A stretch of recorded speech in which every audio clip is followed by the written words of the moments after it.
All right, everyone. I had my monthly shower. I am just like Nixon. I am tanned, ready, and rested. Let's begin the show.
Oh yeah, this is Sci-Fi Snob, and this is the Top Lofty Lounge. We're in for a smooth show for you today. Oh yeah, baby. In the 20, 19, 18, 17, 16, 15, baby. Yeah, here we go. In 11, 10, 9. Oh yeah, baby. Here we come. 5, 4, 3, 2, 1. Let's go. Hello, everyone, and welcome to the Top Lofty Lounge, episode 85 Conversations for the Elevated. Welcome to all my fellow snobs. I am your host, Science Fiction Snob. Good to see you there, everyone. This week on the program, we are talking about some underrated science fiction programs, whatever, that personal ones from Cam and myself. And speaking of Cam, let me introduce my co-host. He is the princess to my tiny, or maybe that should be the other way around. I forget. It's Cam. Say hello, Cam. Hi, can you hear me?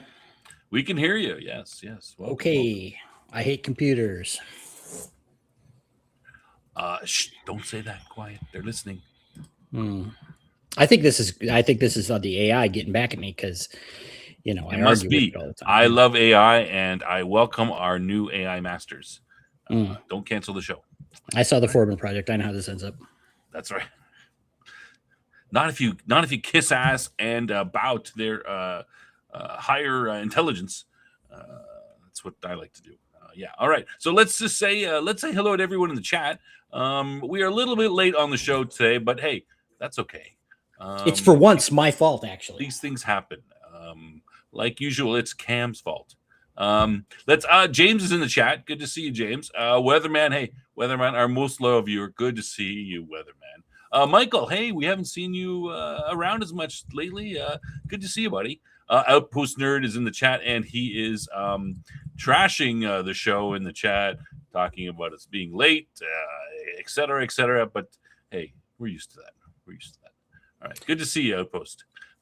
Who's next? Oh, Jeanette is in the chat. Hello, everyone. She says, and hello, Jeanette. Where is your worse half? Yeah, is he hanging around? He's off somewhere else, probably. Yeah. Before JT is giving everyone a hand pink waving thingy me jigger. I think there's got to be some sort of command that makes it do that somehow. Don't ask me. I don't know. And of course, Dave.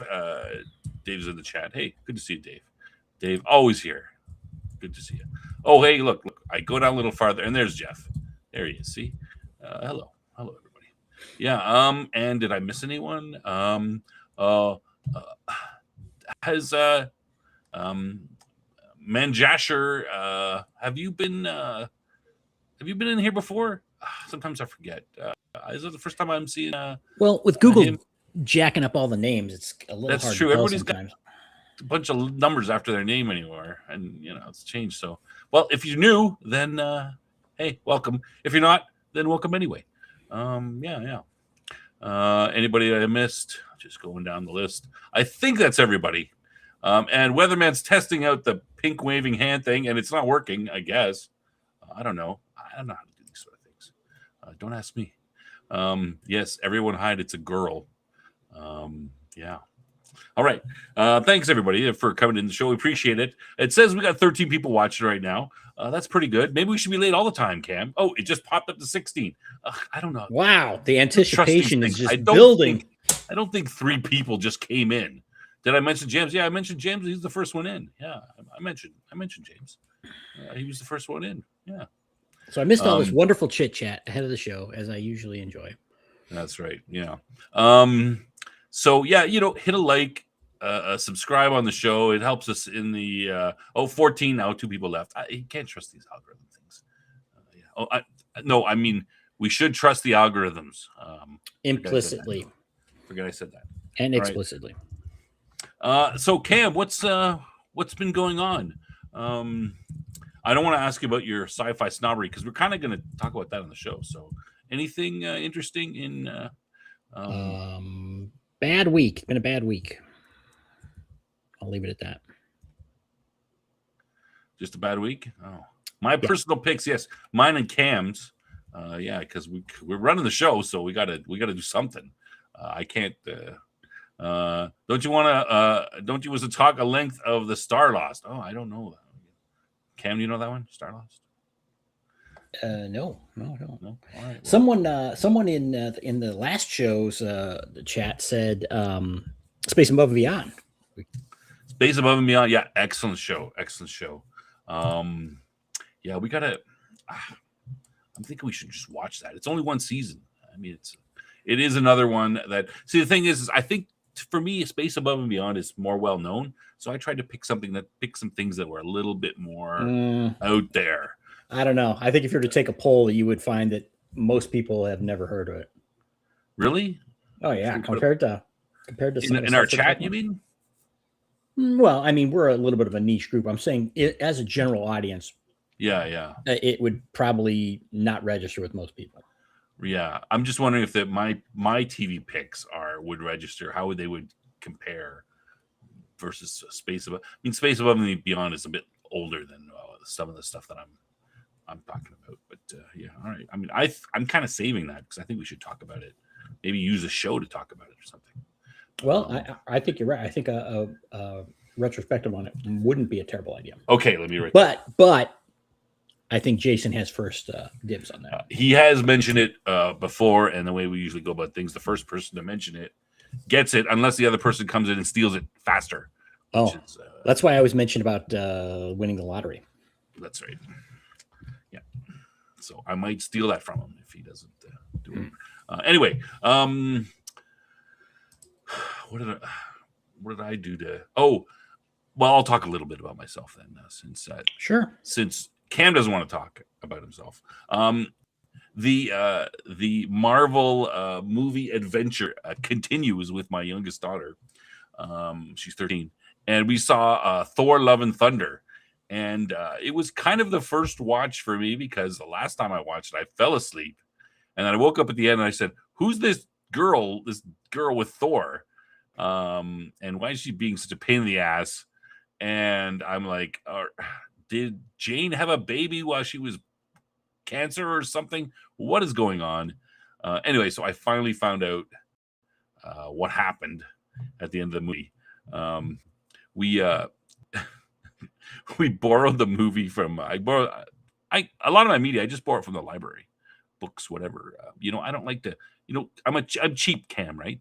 So if I see a new science fiction series, I don't go out and just buy the first book of the series. What if I hate it? I usually try to go to the library and I take the first one, and then I test it, and if I like it, if it's good enough to be added to the sci-fi snob collection, then I'll buy it, right? But if not, away it goes. So anyway, there must be some sort of large scratch on this Blu-ray or something because I missed all the part. We had to go over the part. Have you seen the movie at all, Cam? Hell no. No? Okay. Well, there's this part where, what's his name? Christian Bale has them all caught in some dark world type shadow world because everything's in black and white, sort of. And he's got them all tied up. And then he's talking to them and telling them a bunch of stuff. And then somehow they escape. So I don't know anything about that because that part was I had to skip over it because there were scratches or something on this. So it's kind of funny. Oh, look, they've been captured. Oh, he's talking to them. I wonder what he's saying. Oh, and they escaped somehow. Okay, well, whatever. It didn't really matter to the movie that much. So, needless to say, I don't think it's that good. Yeah, and it didn't do very well. And I can see why. But my daughter being, oh, it was pretty good. But yeah. So next, she wants to see the original Kick-Ass and Nope. Deadpool and Wolverine. That's what she wants to see next because they were on How old TV and I was flipping around. She goes, "Hey, what's this? This looks pretty good." And she goes, "Oh, Kick-Ass." And then some kids were talking about this kid's with Deadpool and Wolverine. I'm like, you're 13. I don't know if you. No. I mean, it's up to you. Definitely not, in my opinion, though. Yeah, so on TV, she already said the see you next Tuesday scene. That was on. She already saw that one, and that's probably the worst thing. But then we had a discussion about swearing afterwards, and how swearing changes, and how that word is in some places in North America considered to be the worst swear word. Worse than the F word or anything like that, even though the Brits kind of like to use it all the time. Did I mention that? Sorry to break your train of thought. Go ahead. There. Did I mention that I like Deadpool just slightly more than I like Firefly? Oh, do you? Oh, you hate Deadpool that much? Yeah, Deadpool is utter crap that should be obliterated from the world of comics. I guess I don't give a crap about the movies one way or the other, but comics, no. It was like a Patient Zero kind of thing into idiocy and bringing in the morons. Yeah, bad. Not the original, not the very original. The original movie, you mean, or the no? I mean, the original Deadpool was not this moronic clown show that it is today. I mean, I appreciate Deadpool for what it is, but it's you like the so random look at me, you're so funny. Clan. It's it's a bit I mean it's nothing but I mean the third one though, Deadpool and Wolverine, every word out of Reynolds' mouth is a reference to something else almost. Like it's just a constant stream of okay, I can't judge. I let me revise my statement. I can't judge the movies. I'm talking about the comics. I've never read one of the comics. I don't think, and I never was that interested. The movies are, they are what they are. I don't have a problem with them. It's a different style of superhero movie. Cam has read the Deadpool comics. Early Deadpool. I haven't read them. I mean, it's not something I would particularly read because I think that fourth wall breaking stuff gets a bit tired after a while. Eh? Yeah, real tired. I can survive it for 3 movies, but I don't know if I would. I don't think I would ever read the comic. But anyway, Moronic clown kind of describes Ryan Reynolds. That's harsh, Mr. Reynolds. If you're listening, we still love you. Well, I do anyway. I don't come on our show and come for an interview. The only thing to watch Kick-Ass was for Nicolas Cage, but even that isn't worth a rewatch. Nicolas Cage is pretty good in that movie, I gotta admit. I mean, there's some interesting fight scenes. They're a little on the gory side.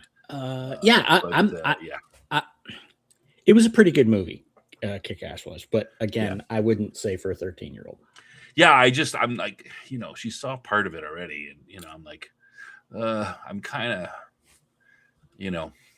it's just I would rather not show if I had to choose between the two, I'd rather show her Kick-Ass because I don't want to explain all the various sexual innuendos that go on Deadpool or attempt to explain them anyway, or just forget about that. No, I'm not talking to you about that because there's a lot of Kick-Ass is not much better. Well, it's at least there's not as much sexual innuendo. That's for sure. It's more violence and there's so many other movies you could choose to watch. That's true. That's true. Trying to get her to, Anyway, that's not the topic of today's show, is it? is what you should show your kids. Yeah. I don't know how I'm gonna deal with that, but yeah. All right. I mean, that's why we watched. She wanted to watch those other ones, and I said, "Well, let's watch Thor because we got to bring it back to the library." Oh yeah. Okay, good. I put that off for a little while. So yeah. Okay. So are we ready? Is there anything else to mention? I already mentioned everyone. Hey, like and subscribe. Yeah. So don't forget that. Shall we get right into the show? Cam, do you have anything for me before we get started? Well, Your life sucks. That's it. You might want to. I didn't say that, but Oh, sorry. You might want to mention what's coming up on the 28th. What's coming up on the 28th? I don't remember. Did you say something's coming up? What's that? Is it rolling something? Is that a roll? Are you hitting your microphone? You banging? Hello? Yeah. I'm just reveling in your idiocy right now. Oh, is it? Oh, okay. Oh, I remember now. Oh, is it this? The Babylon 5 special event. We announced it on Wednesday. All you who doubted my power. Peter, say it for me, Cam. Jurassic. Jurassic. Let me get it right. I don't want to get corrected again. Peter Jurassic is going to be on our show, on this tiny little, well, not this show, but the other sci-fi sub show, Babylon 5. Yes, the Babylon He's 5 on that semi-tiny, not quite as tiny as this show, tiny. He's going to be there for 2 hours. He's given us. He's going to answer our questions live. People in the chat can even ask their questions, and we might, if providing they're they're nice and they're not mean. Okay. So you can give don't ask about his personal life or anyone. When did you stop beating your wife type of questions. Holy jeez, this is a gentleman that is giving of his time to our little show. Yeah. So everyone had better be nice. We're gonna ask about Babylon 5 stuff and maybe some other work that he's done. I mean, that's what we care about. Nobody cares. We want to hear about his experiences on the show and other parts of his career. So I'm really looking forward to it. And as anyone who's seen Babylon 5 retrospective knows, Londo is my favorite character. So this just fell into my lap. Now for me, it's a little more difficult because between him and Jakar are my two favorite, and I kind of go back and forth. And it's really the two of them when they interact and stuff. So I have trouble picking, but those two guys are definitely my favorite. Okay, here's the thing. I've been watching some Londo's best moments clips, and it's like we're not even there. We're not even to the best stuff yet. So, if you like him now, just wait. So, speaking of that, I was perusing the IMDb, the Babylon 5 IMDb, and IMDb has a feature that says that it shows you the top rated shows, right? For top rated episodes for the show, for a show, right? Okay. And I happened to look at the Babylon 5 one, and the top two top rated episodes are this coming up this season, and we haven't got to them yet. They are episode 10, which is Severed Dreams, and then episode 22, which is the last one of the season, Zahadum. So I'm looking at this, I don't IMDb, take it or leave it, however you want. But the two best episodes, supposedly from people who have watched the show, I still haven't seen yet. Yeah, but they're coming up very quickly. Yes, Severed Dreams is one that widespread favorite. It's not just by a little. That was the top one. That was the top, and then Zahadum was the second. Wow.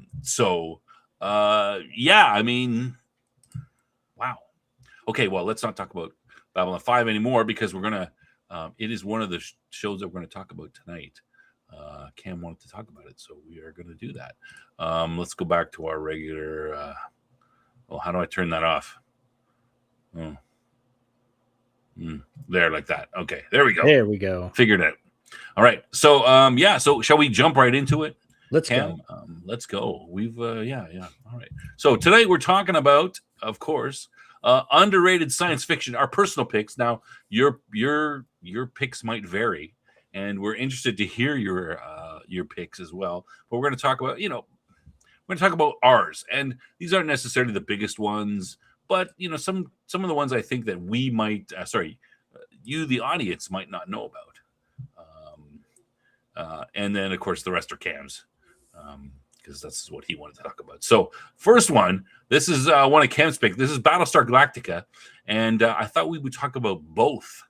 So we got a little bit of stats on first Battlestar Galactica was 78 to 79, one season over 2 years, of course, because that's how they did it back then. IMDb gives it a 7.2. It won a couple primetime Emmys, 9 nominations, etc. The newer version, 4 seasons, 8.7, pretty high IMDb rating, and it won 3 primetime Emmys, 114 nominations. That's quite a lot. Cam, what do you?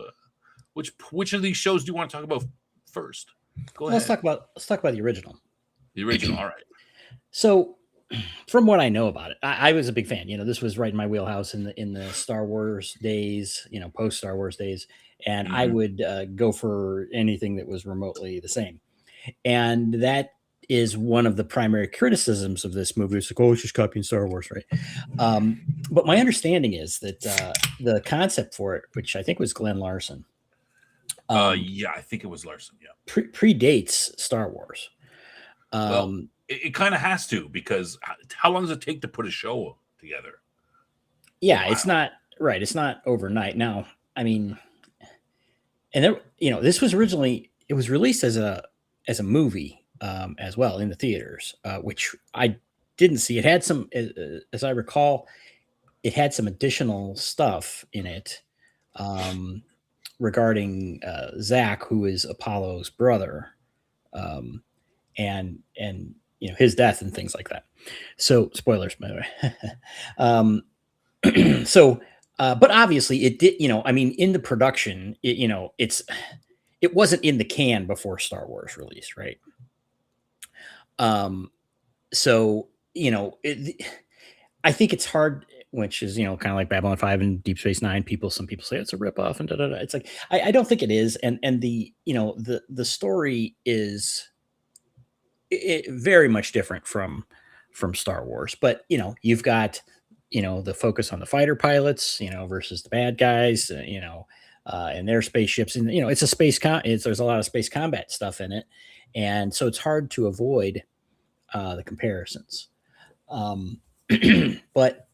it really was a different show. Obviously it's about, the Cylons,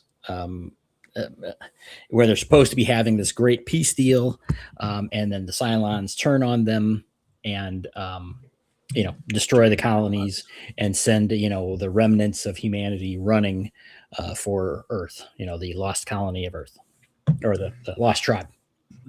So let me, George Lucas and 20th Century Fox sued the producers of the original Star Galactica for alleged similarities with Star Wars. The show was reworked from its original concept to capitalize on Star Wars popularity, employing the same special effects team and same concept designer. The lawsuit was originally dismissed in 1980. Fox appealed, and the case was settled out of court in 1983. So sounds to me like Lucas and Fox and 20th Century Fox were pissed that the Battlestar Galactica guys hired some of the same special effects team and concept designer more than anything. But to me, it's an original concept. We've got this Earth colony empire sort of is already destroyed and it's running away trying to escape. I don't think that's the same as Star Wars. No, it isn't. And, Weatherman points out there, how long it took the studio to do it. It's yes, of course. So the success of Star Wars launched all kinds of things. People were, all these studios were like, yeah, we want our version of Star Wars. And so in their minds, maybe that's the case, but it doesn't mean that that's the creative origin of these things. Yeah. I feel it's a different concept, and yeah, it is. I enjoy the different concept for sure. Yeah, and of course, people that weren't of that particular generation, if they were to go back and watch this, they wouldn't necessarily jump to that conclusion either. I mean, because it just didn't come to them in the same order as Star Wars did, or even what version of Star Wars that they originally digested. So, I think it's pretty dated. I mean, it was even though it was a film, there, it was a TV budget for most of it, and there's only so much you can do. But at the time I loved it though. I was all about it, and I would have kept watching it. I even watched Galactica 1980, which was the really lame uh, attempt to bring Galactica back in 1980. But that was that's another story. That was a mistake. They should have just kept on where they left off. I mean, yeah, and they the wanted show, to save money or something. I haven't seen the original show in its entirety in a while, but they did get into a little bit of the deeper lore, and some of the things that were behind it, and there really was more there. But it only went that one season. So, just as a point of information, there were some, Richard Hatch, as Apollo, he really tried to. He wanted to bring the show back a lot, for a lot of years, and worked on that with other various people. And there was also Rob Liefeld, which some of you may know from Image Comics, Marvel Comics, then Image Comics. Incidentally, the creator of Deadpool, did have a Battlestar Galactica comic that was a continuation of the original. Again, how official that is in the world of Battlestar Galactica, I don't know, but he did have the license for it at one time, and it was in the future, like 20 years in the future of the original story or something like that, where Apollo was basically the commander and so on and so forth. That was before the new series came out. Yeah, so, I mean, good in the original, good casting. Dirk Benedict is good. Lauren Green. I mean, I don't think it could have been remade without the great job that these guys did. I don't know. Would you? Yeah, I don't know. Maybe well, not. Yes. Did I tell you the story that my family's Lauren Green story? No. Michael is, of course, pulling us out the deep lore there. Yes, that's good. That's a good point. 12 tribes looking to the 13th. Yes, excellent. Yeah, that's there's 12. Yeah. Go ahead, Lauren Green story. Long story short, Lauren Green was a surprise pop-in guest at my parents' wedding. Did he know your parents or no? Not at all. This was back in the 60s, so he was a big star because now wait a sec, Cam, are you sure you want to give this information to the viewers that you had parents? I mean, isn't this getting a little too? I'll risk it. You're risking it. All right. Okay. Yeah. And he was making a personal appearance somewhere, and he was at the same place as their wedding reception, and he, someone got wind that, hey, there's a wedding reception going on here, and he was just like, oh, I'll just pop in and wish them well. So he free did. Booze. I don't think that he took anything from that, but yeah, I thought that was always a funny story that I because I think my parents probably mentioned it when I was watching Battlestar Galactica. It's like, hey, this is. And you probably just said, sure, whatever, what? Mom. Yeah, okay, sure. Space Captain is going to be, whatever. Yeah. And your mom's like, ooh, that Lauren Green, he's a hunk. And your dad's like, turn that show off. It didn't break up their marriage, so no. Well, okay, good. But yeah, so there you go. True story. All right. Yeah. All right. Right on. These are the similar to the Keanu showing up stories that people are like having a wedding. Mm-hmm. Yeah. See, it's been happening for decades. Yeah. Hey, what are you doing? Mm-hmm. I was just watching a thing. There's some documentary about, environmentalism or something. And this guy's walking down a street in New York, and right behind him, in front of between, on the other side of the camera, George Lucas, walks back, and he kind of stops and he looks at the camera. Oh yeah, right. And then he goes, oh, whatever. And he goes into this building, and the guy keeps talking. He doesn't even. It's George Lucas. Oh well. Yeah, Lauren Green, the original wedding crasher. That's right. Mm-hmm. He didn't demand Prima Nocta or anything like that from the? Not that I'm aware of. That's not a Battlestar thing. Well, who knows? I mean, it could be my You don't father. know. You weren't born yet, or maybe you were. I don't know. Mm-hmm. Anyway, we'll leave that there. Okay, so the new Battlestar Galactica, you loved it, right? I enjoyed it. The ending is a little bit controversial. I will admit I have a copy of all the episodes here. I have the entire seasons. Yeah, I do too. I think I bought various things, and I think I bought like the Blu-ray collection afterwards as well. Oh, really? Oh, yeah, I think I got the DVDs, but I think I got multiple copies of it, plus some of the movies and other stuff. So the original, it was was it a 2-part movie that came out originally, something like that? Mm-hmm. I don't know. I think it was a 2-part. That was, and that blew me away because I didn't know what to expect. Because a lot of people are like, "Oh, a continuation," and it was obviously a reboot, right? I mean, an actual reboot, not a J.J. Abrams half-assed reboot. So it was new. I mean, there was a lot of stuff that was outright different, and obviously people didn't love that. Oh, I'll person I did watch Caprica. I enjoyed it fairly well. I didn't get through Caprica. I couldn't get through it. Yeah, there's some stuff I like about it, some I didn't, but I would have probably kept watching it if it continued. But they obviously changed a lot about the Cylons are humanoids, or can be. Right. Yeah, that's true. They do have the clankers or the toasters, as they call them in there. Well, and there's only a certain number of them that are humanoids, right? Well, there's certain number of models. Models, yes. Yeah, there's 12 of them, I believe. And there's many copies of the same ones, which I'm not sure why that was really. I mean, not make new ones. Not great for a infiltration kind of thing. Yeah. Or what I mean, again, they could have been the same, like, oh yeah, they're all the 6s are really the same, but they look different. I mean, you easily could, they could have done that, but they are biological-ish, at least. Well, okay. That's one of the things that bugged me about the show. They are apparently completely biological. Like their machine parts are biological machines because you can't tell the difference, right? With medical, like that's what they say on the thing. Like you can't tell the difference. I'm like, what the hell? Surely there's other. I thought that was a little lame. Well, again, it was a whole new take on it, and there's this whole time loop kind of thing. Well, it really isn't a time loop because they're not traveling through time, but there is a loop that there's a series of events that happen through time regarding that, and well, we can go into spoilers if we wanted to, I suppose, but there's no real need to do that. You can spoil.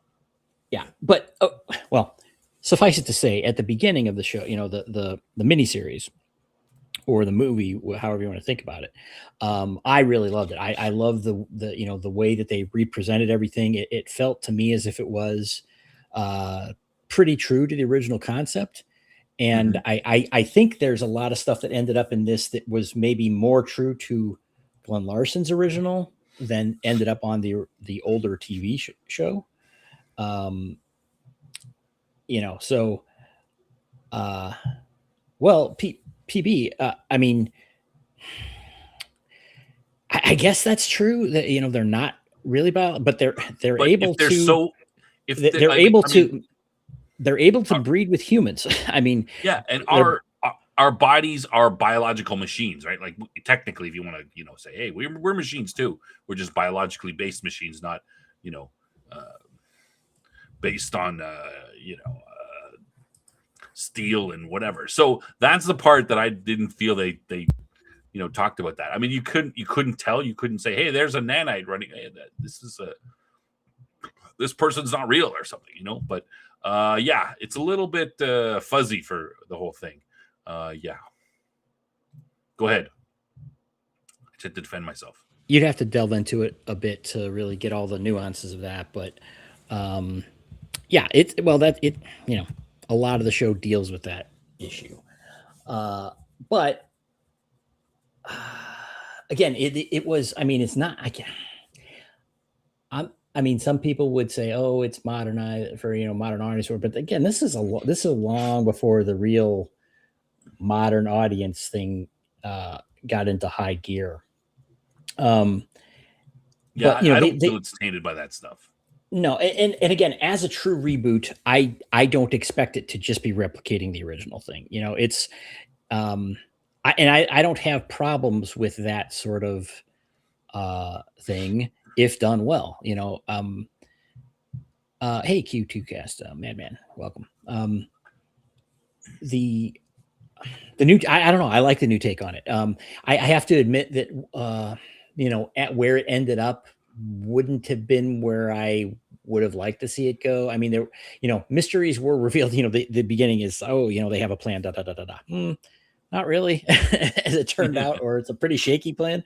But I liked it from the fact that it did delve into the deep lore behind things, and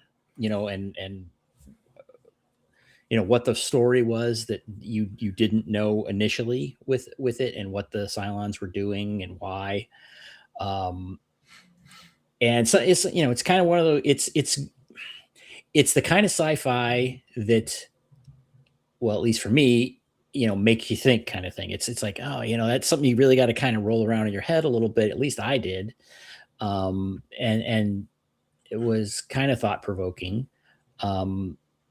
as opposed to just being, pew pew, look at, blowing stuff up. Yeah. Yeah, so. PB, I mean, I know that they aren't biological, they are synthetic, but my problem is that if something is so, if I'm going to make a fake whatever, and it's so good that you can't tell it from the original, then isn't it basically, the same? Well, I'm going to make a machine and I'm going to use blood and bone and whatever. I mean, that's going to be a question with AI and everything too. I mean, yeah. Al Portner mentions that Earth was thought of as Earth was mentioned in their religious texts and such, but at the end of the miniseries, Adama kind of grasped on that and pushed it as, he essentially deceived people as a means of keeping them going, because they were facing extinction essentially, literally, and he grasped onto that and went with it. And so there's a lot of moral gray areas in this that this show looks into. And again, from the standpoint of the heroes, right? Like Adama in the original one, he's like, that was a criticism of the original. It's like, oh, he's the wise leader, and they da da da da da, and Adama's always right, kind of thing. Whereas in this one, the characters are deeply flawed in this in lots of ways. But they show these things. Yeah, and then they give, what's her name? She's, she becomes the president, but Rosalind, she's the Rosalind, but she's, she's the education minister. She's a minor, right? So there's a little bit of conflict there. Why should we listen to her? But Adama's the leader. I mean, there's some great, there's some great back and forth there. The image of her constantly every day erasing the board and changing the numbers. Yeah. How many people left in humanity to sort of further that. Yeah. So I thoroughly enjoyed the show, even through the end. And I know that, if you had to chart the popularity of it and, the ratings, let's say, meaning, 1 to 10 ratings, it would probably have dropped off severely by the end, but I still liked it. Yeah. I mean, 8.7 for IMDb is really high. I mean, some of the great episodes, do you remember in the first season, I think it's 33. I think it's that was the first regular, or is that the first? That was the first regular. Yeah, I mean, after the the miniseries. Sorry, I'm just double checking here.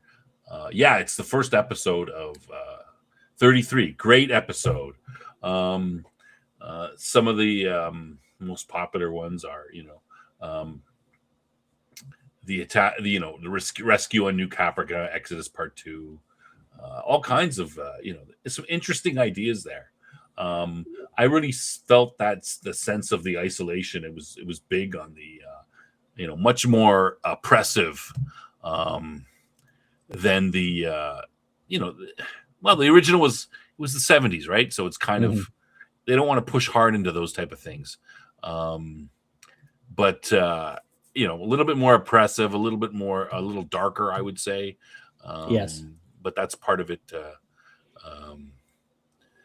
You know, it's part of the, you know, more modern take on it too. We can afford to be less, you know, less network TV, less happy, joy.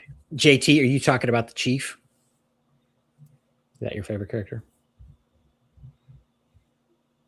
Yeah, Outpost Nerd mentions when they found the Pegasus, which in the original series they ran into another Battlestar, the Battlestar Pegasus, and similarly in the new one they ran into the Pegasus that had also escaped, unbeknownst to them.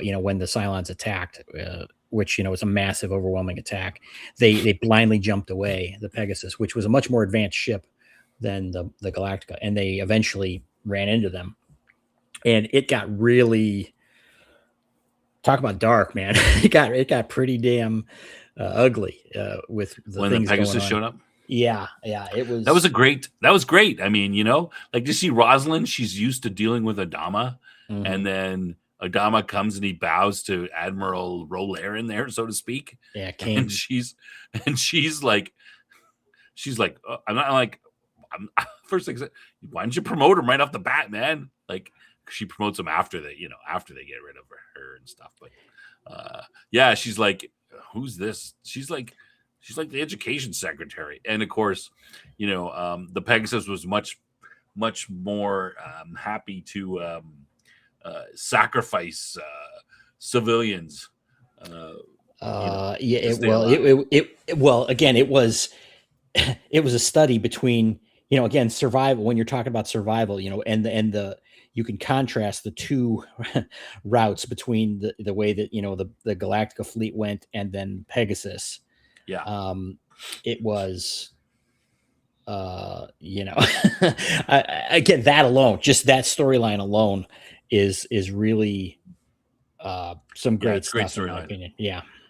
And yeah, the Clash, and you know what? It's not to relate everything to Star Trek again, but it's similar to that episode in Voyager where they found the smaller ship and they're like sucking these aliens with sucking the goo from these aliens in order to you know, propel their ship faster. Hmm. And of course, Janeway is not happy about that. You guys are evil. But yeah, um, same kind of idea. Yeah, good show. You know, just talking about it making me thinking about it more. Maybe I should rewatch it. I wonder if I should get my kids into it. It's pretty long. You know, it says 4 seasons, but it's like there's season 4.5, and it's a little bit janky in there and stuff. But basically, you know, this gives you the number of you know, I believe, you know, if you take season 4 and 4.5, put them together, it's 21 episodes and stuff. That's how they put it on there. So yeah, that's about 20, 40, 61, 80, under 80, just under 80 episodes. Yeah. I thought it was a good reimagining overall. I enjoyed it. Yeah, I agree. All right. Anything else you want to do? Move on? No, yeah, we can move on. We're getting All long on right. this. This is okay. On to Gotcha Man. Now, I have some questions because this is confusing to me, and I'm always mistaking it versus Battle of the Planets and getting it all mixed up. So I did a little bit of research. I think I understand a little bit better. Oh yeah, the Pegasus movie. Yeah, but Cam knows more than me, so I'm curious to hear how it works and finally get these two things sorted out in my mind. Cam, Okay. go. All right. Science Ninja Team Gatchaman is the original Japanese animation that, as you're saying, they're from 1972. And it was, you know, about this team of young people that are specially trained and they're, you know, fighting these alien terrorists essentially. And it involves the you know, the bad guys. Uh, you know, they have a lot of mecha, you know, animal based or animal themed mechas and things that they're trying to fight, and it's very, you know, the Science Ninja Team Gachman is very much, it's like, oh yes, we're world scientists and we're going to solve the, you know, the problems of the environment and all these kinds of things. um and so that was a theme, and they were basically superheroes, fighting these aliens. But did you have a question there? No, I'm just gonna say, okay, G-Force. Oh, I mean, you're a younger kid than you're not as old as I am. Then I was nerd because it was not called G-Force. I mean, it was the group the thing that, like, I've never seen Gatchaman. I've seen Battle of the Planets. It was called Battle of the Planets, and G-Force was the name of the group, in the show. But this is what, when I'm Googling this, I'm trying to find out, because there is a show called G-Force, called what was it called? G-Force something else in 1987 came out. So so we're gonna talk. Battle of the Planets is the American remake of Gatchaman. Yeah, basically. Cam will get into that. Sorry. Yeah, basically, Battle of the Planets was, like I said, an American cartoon put out by Sandy Frank, who got the rights to use this Japanese cartoon, which they essentially sliced up and then added new characters. And Jason was talking about this on his show the other day for some reason. Seven Zark 7, which was basically R2D2, and his little pet robot dog 1 Rover 1, and they had Center Neptune, and so they kind of, it was very much a different show. I mean, obviously they're using the same animation, and you had the same characters and everything, but it was very different. But the Japanese version was way more violent and everything. They really scrubbed it pretty heavily for Battle of the Planets. And again, this was a post Star Wars thing, so it was here we need sci-fi, get it on the air, kind of thing. And then I'm not that familiar with G-Force, but G-Force was kind of a later version that was more faithful, I think, to Gatchaman, but still Americanized. And I think the characters all have 3 names, because they have their Japanese names and they have their American names from Battle of the Planets, and then they have their G-Force names, which I believe are all different. But there was some, in some things it's kind of blurred, because there was a comic from Top Cow, I think it was, which was an Image, subprint of Image. Sorry, and Cam, let me just come back. So G-Force Guardians of Space, 1987, and this is where I'm doing my research. I'm like, what the hell? And I'm like, G-Force. So this is a very similar, a team of battles the threat of Galactor and his minions. I think this is what you're talking, like some guys. I think maybe Outpost Nerd. I think you're younger than I am, so you might have seen G-Force Guardians of Space as opposed to the original Battle of the Planets, which is what I saw, because 1987 is way too late for me to be watching cartoons. I'm too busy doing other stuff. But, the original I saw was Battle of the Planets, and like Weatherman mentioned, Star Blazers was Space Battleship Yamato. Yeah, I saw that too. Yeah. Okay, so this is why I get confused, because I'm like, wait a second, didn't we have Gatchaman? That's Battle of the Planets, isn't it? Yeah, I never heard it called Gatchaman back in the day. It was just Battle of the Planets. I had no clue, that there was something else until much later. But of course, I ate it up at that time. But today it's I can't watch the original. I'm sorry, I can't watch the Battle of the Planets. Battle of the Planets. Oh, yeah, Battle of the Planets. And just sorry, as JT mentions, Disney's G-Force movie from 2009 is about a bunch of hamsters saving the world and stuff. So that's completely different. Sorry. Yeah. But so I love this show. This is one of my favorites, and I have the original Japanese version, but it has a modern English dub on it. So it's not an old dub, it's from in the 2000s at least. But I think it's fairly faithful, as much as any dubs are, to the original, and it's not all cut up and everything, and it's sufficiently more it's violent in a lot of ways, but not egregiously like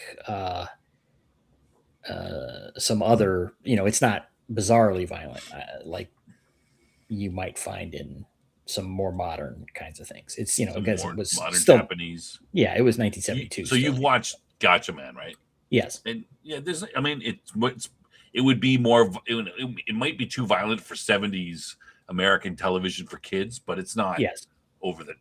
Yeah, that's my No, impression too. It's not over the. we wouldn't bat an eye at it being like, oh, it's too violent. I mean, Yeah, like we were saying with your 13-year-old, there would be nothing in there. I wouldn't, yeah. I wouldn't worry about that at all.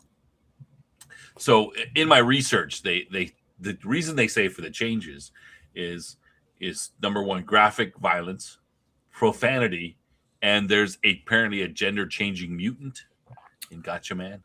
One of the Well, guys is half a girl or something like that. Yeah, it's yes. I'll leave it there. Yes. Okay. Yeah. So my understanding is, I mean, like I said, only seen Battle of the Planets. So what they did was they took the Gotcha Man and they took now there's a little bit, like I counted the episodes and I come up with 3 seasons, 50, 50, and 48, but yet they say there was 105 episodes. So I'm a little bit fuzzy on how that works. But anyway, they took the 105 episodes and mashed them down to 85, and they cut out a lot of the, some of the graphic violence, that kind of thing. And the reason they brought in these characters, like you mentioned, some of these newer characters, they could use them to do voiceovers, and they could waste time when they cut out too much, and they needed to make the episode go longer. So yeah, those are sort of the main. They were very cutesy kinds of vignettes, with those characters. But they also did interact. It's like they cut it so it's if they were interacting with the team and such. Mm-hmm. And there is a little bit of, there is some new footage in the Battle of the Planets, and apparently it's pretty obvious. You can tell because of the difference of the quality of the cartoon, supposedly. But it is generally meant to be like, they didn't go out to make a new show. They're like, hey, we're going to take this show, we're going to just cut out the parts we don't like and then re-put it as much as possible, and only put in stuff in order so it doesn't go, people go, what the hell's going on? Right. Yeah. And one of the things is, I was mentioning in the comic, that they, that one that was, Alex Ross was, I guess, a big fan of that. And so he did a lot of covers and such, and had something to do with the Top Cow comic. This was again from the early 2000s, I think. And so in that case, they kind of blended the original Gatchaman and Battle of the Planets. For example, the characters are all named like from their Battle of the Planets names. Oh, really? Yeah, and it's but it's generally more like Gatchaman in tone and such.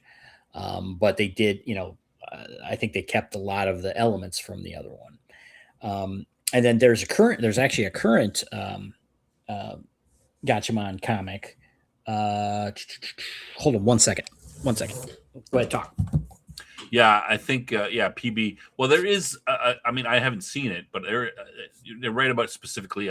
One of the villains is half and half male, half female, and there's an episode where I don't know, he takes his splits off somehow, or he says he has his sister is the main villain, and her name is an anagram for his name for Berg Cats. This is the original, which in Battle of Planets was Zoltar. Yeah. So I mean, I don't know per se, but it was mentioned. Zoltar. Oh no, that's yeah.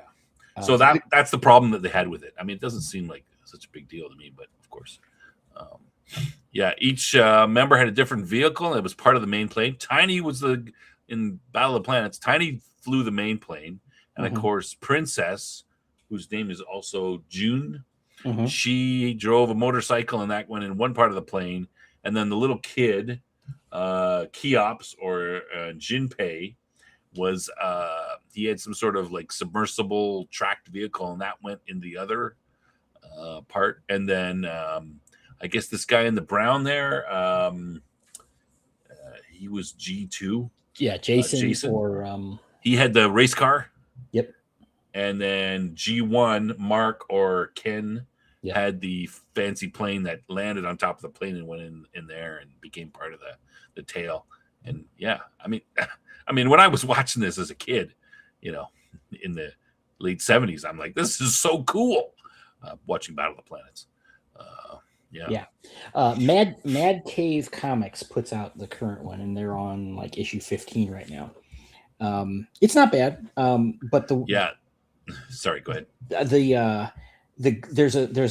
have various miniseries in here too, and one of them is the Galactor miniseries, which I actually think is one of the best stories in here. It's all about Zoltar / Berg, and in this case, he is like a mutant that has multiple. I don't know where they're going to go with it, but it's like he has like multiple people in one person, so it's Yeah. I don't mean he has multiple personality disorder. It's like he has two genetics or something, it's like he's literally like two merged people. So it's and that's where his problem, but super abilities come from, so he's like superhuman. Anyway, obviously not something they wanted to show to kids in the 70s for some reason, I guess. Maybe not. Yeah. As Michael mentions, listen, in my research about this show, do not research June, because you're going to get a lot of sexy pics with her, even on the the non-X-rated type of posing sexily and that sort of thing. But I guess she's quite popular. And there was some was it Tiny? One of the characters was a stuttering thing. No, that was Keop or Keop. Oh, was it? Okay. It was like I remember that. I was like, it's kind of weird. So I was looking into that, and supposedly, the theory is that there was a lot of swearing and they had to cut out a lot of his words because of that. But they say that that's just a rumor. It's not true. It was never true. Yeah. So I'm not quite sure why they brought that in anyway. Just it seems weird. And they also did they do a lot of fighting, ninja weapons and stuff when they're not in their cool vehicles or into their big fiery Phoenix, which was pretty awesome, I gotta say. Yeah. Well, what I didn't like is when they were not in their G-Force forms, they dress like dirty hippies. Oh, of course, yes. Cam would hate dirty hippies, of course, as any reasonable person would. Yes, of course, yes, obviously. Okay, so I gotta see. It's tough watching kids' cartoons because I would just for example, if I were to watch Battle of the Planets again, I would be dying with the the cutesy kid stuff and the cuts, and that would like. The voiceovers are like, show us what's going on. Quit talking about it. So I think I'll have to see Gotcha Man. Cam's been talking about it. I think you can see it on. They might have all the episodes on YouTube. When I was doing my research, I saw, is this all the episodes right here? So yes. Zoltar is a mutant resulting from the fusion of fraternal twins in the womb, leading to inherent gendered fluidity. Yeah, and apparently a no-no for American kids in the late 70s. Yes. Weatherman likes hippies, or at least likes typing about them. All right. Okay, is there anything else you want to say about Gotcha Man? Are we going to watch? I got to start watching this. The original, of course. Yeah. There's quite a bit. There's a lot of it. Well, there's, like I said, my research gave me, almost 150 episodes, but 105. I'm not sure why there's. There are 3 versions of the show. Well, there's Gotcha Man, the original, right? Which 3 seasons over 7 years. Draw slow. That was taken and cut up and made for American television and sanitized. Battle of the Planets. Most of it's the original footage, right? So you'll watch it and you go, "Hey, this is right." Yeah, all the action. And then, sorry, go ahead. I would say all the action with the team basically is the Yeah. original. And then they'll cut out. They'll be like, "Oh, this is too gory. Cut this out. Cut this out." Okay, let's put in this robot that looks like R2D2, and we'll put a voiceover from this guy, and we'll talk about what's happening, or whatever. Put a little bit of humor in there, whatever it is. Like that's kind of how they did it. They had to make up for the missing footage, so that's what they did. So you might be a little. I don't know if I could watch Battle of Planets again and go, "Oh, come on," knowing that, yeah. Beware of that. You're not going to want to go back to Battle of the Planets. Yeah, I don't think so. So, yeah. And then there is a show called, which I don't know anything about, G-Force Guardians of Space, 1987. And that would be, I was too old to watch this, so I don't know anything about it. But that was what I think. Outpost Nerd's a little younger than the rest of us. He might have grown up with G-Force Guardians of Space. And that's where the confusion lies, because, of course, in the show is called Battle of the Planets, but they're called G-Force. And they run around and say, hey, we're not battling. They don't run around saying, hey, we are battling the planets. They say, we're G-Force, right? They get together and they, G-Force, go G-Force, right? So I'm like, oh, the show's G-Force. No, it's officially Battle of the Planets. So if you're Googling, you'll find G-Force Guardians of Space, a TV series from 1987, which has one season, which, it looks pretty much like a remake. I'm not, but I'm not sure. Yeah, okay, just Turner Broadcasting in 86 got the rights to the 85 Gotcha Man episodes, to 85 episodes of Gotcha Man. And they commissioned a brand new English language dub of the series under the name G-Force. The run of episodes included 14 Gotcha Man episodes, not dubbed, blah, blah, blah. Okay, so another, cut up, and so there's easy to get confused. Weatherman hates hippies. Well, dislikes them. They ruined his state. Oh, are you from California, Weatherman? G-Force was more like Gotchaman than Battle of the Planets. It seems to be that way. I don't know. It's hard to say, just looking at the IMDb stuff. Yeah, but I never saw the, Battle of the Planets was my thing. Casey Kasem was the voice of Mark. Oh, right. Awesome. Yeah. 1987. I was too old for that. Yeah. I was chasing girls. Cam, anything else from you? Washington. Oh, you stayed in Washington. Yeah. No, I think we got enough. Okay, so all right, so we got to see Gotcha Man. We got to check it out. Like I said, it seems like it's on. It's great. Yeah. All right. Okay, what's next? Let's move on. Oh, okay. These are mine. Colony. So, have you seen Colony, Cam? No. Okay. 2016 to 2018, 3 seasons. IMDb score 7.3, pretty low. It's got 5 nominations for stuff, but it didn't win anything. Yeah. Oh, thanks. Yeah, I'm connected to my oxygen tank right now as we speak. Yeah. So, I mean, I enjoyed. I recognize that this show is not. Wait, is that Carl Weathers? It is Carl Weathers. Okay, now I got to see the this show. Okay, you got to see it now. So he's in the first. So okay, of course, that handsome-looking guy on the right there, on this, as we look at the screen, is of course what's his name from Lost. He's pretty good in the show. Carl Weathers is okay. So these guys are all right. Maybe I should start from the beginning. So I find the show interesting because it starts a year after an alien invasion. Now that is not, that is not so unusual. But what happens is that sort of it's based in LA, and what happened a year ago, and you get to see this in the show, is these giant walls came down like 100 feet high, and 100 feet, they're 50 feet thick or something like that. They come down from the sky and like slowly move into place, and they surround Los Angeles. And everyone's like, what the hell is going on, right? So the alien invasion actually takes place, a few years before. The aliens have been co-opting the humans, and all of a sudden, this guy comes out and he's like, "Hey, I'm the new mayor of LA, and here are the rules, and you got to do this." And we've got these peacekeepers, and the guys in the red. You can see the one guy in the red hat, and they're the new cops, and you got to do what they say. And if you don't, you're arrested, and you're going to be sent to the factory. The factory is on the moon, and they're doing stuff, and they.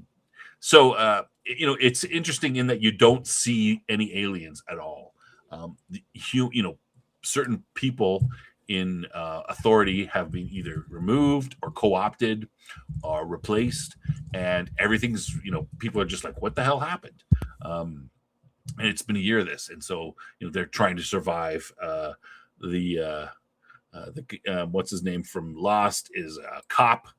He was a former FBI agent or something like that. He's a cop, and he's working with Carl Weathers, and they're working for the government, which is the bad guys. But he's he's trying to like, hey, he's trying to survive. Meanwhile, his wife is kind of working on a proto resistance that they're starting. In my so that's the so that's kind of a look into an expanding revolution, how it starts from the beginning and moves from there. So he's trying to find he kind of suspects his wife's up to something.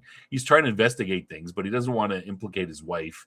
And some of the people are doing bad things that police officers would normally stop. But if you're in the French Resistance and you're shooting Nazi officers, is that really bad? Well, technically it's terrorism, right? Or it's illegal.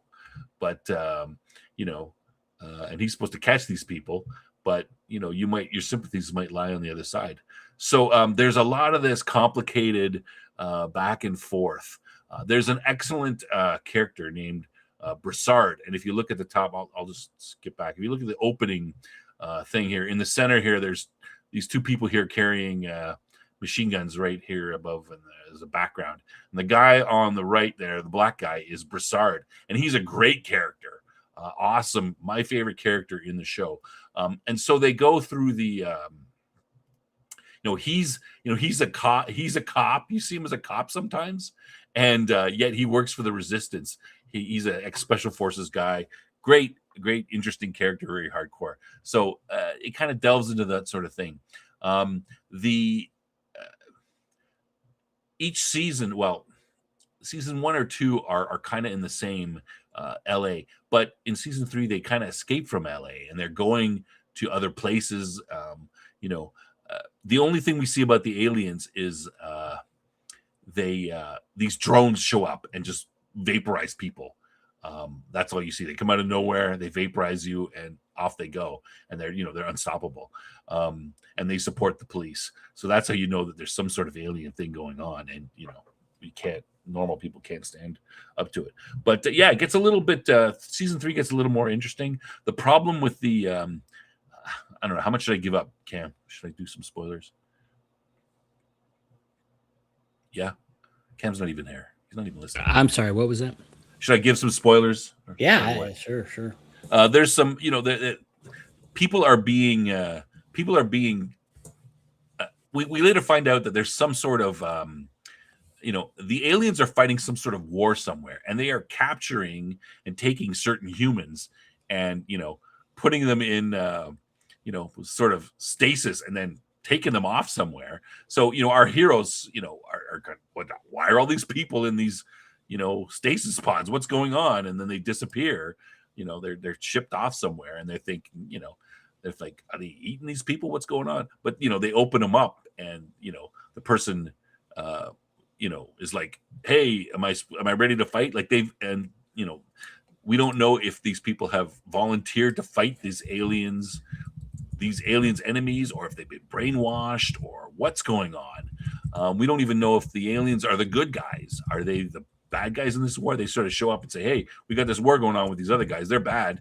We need your help.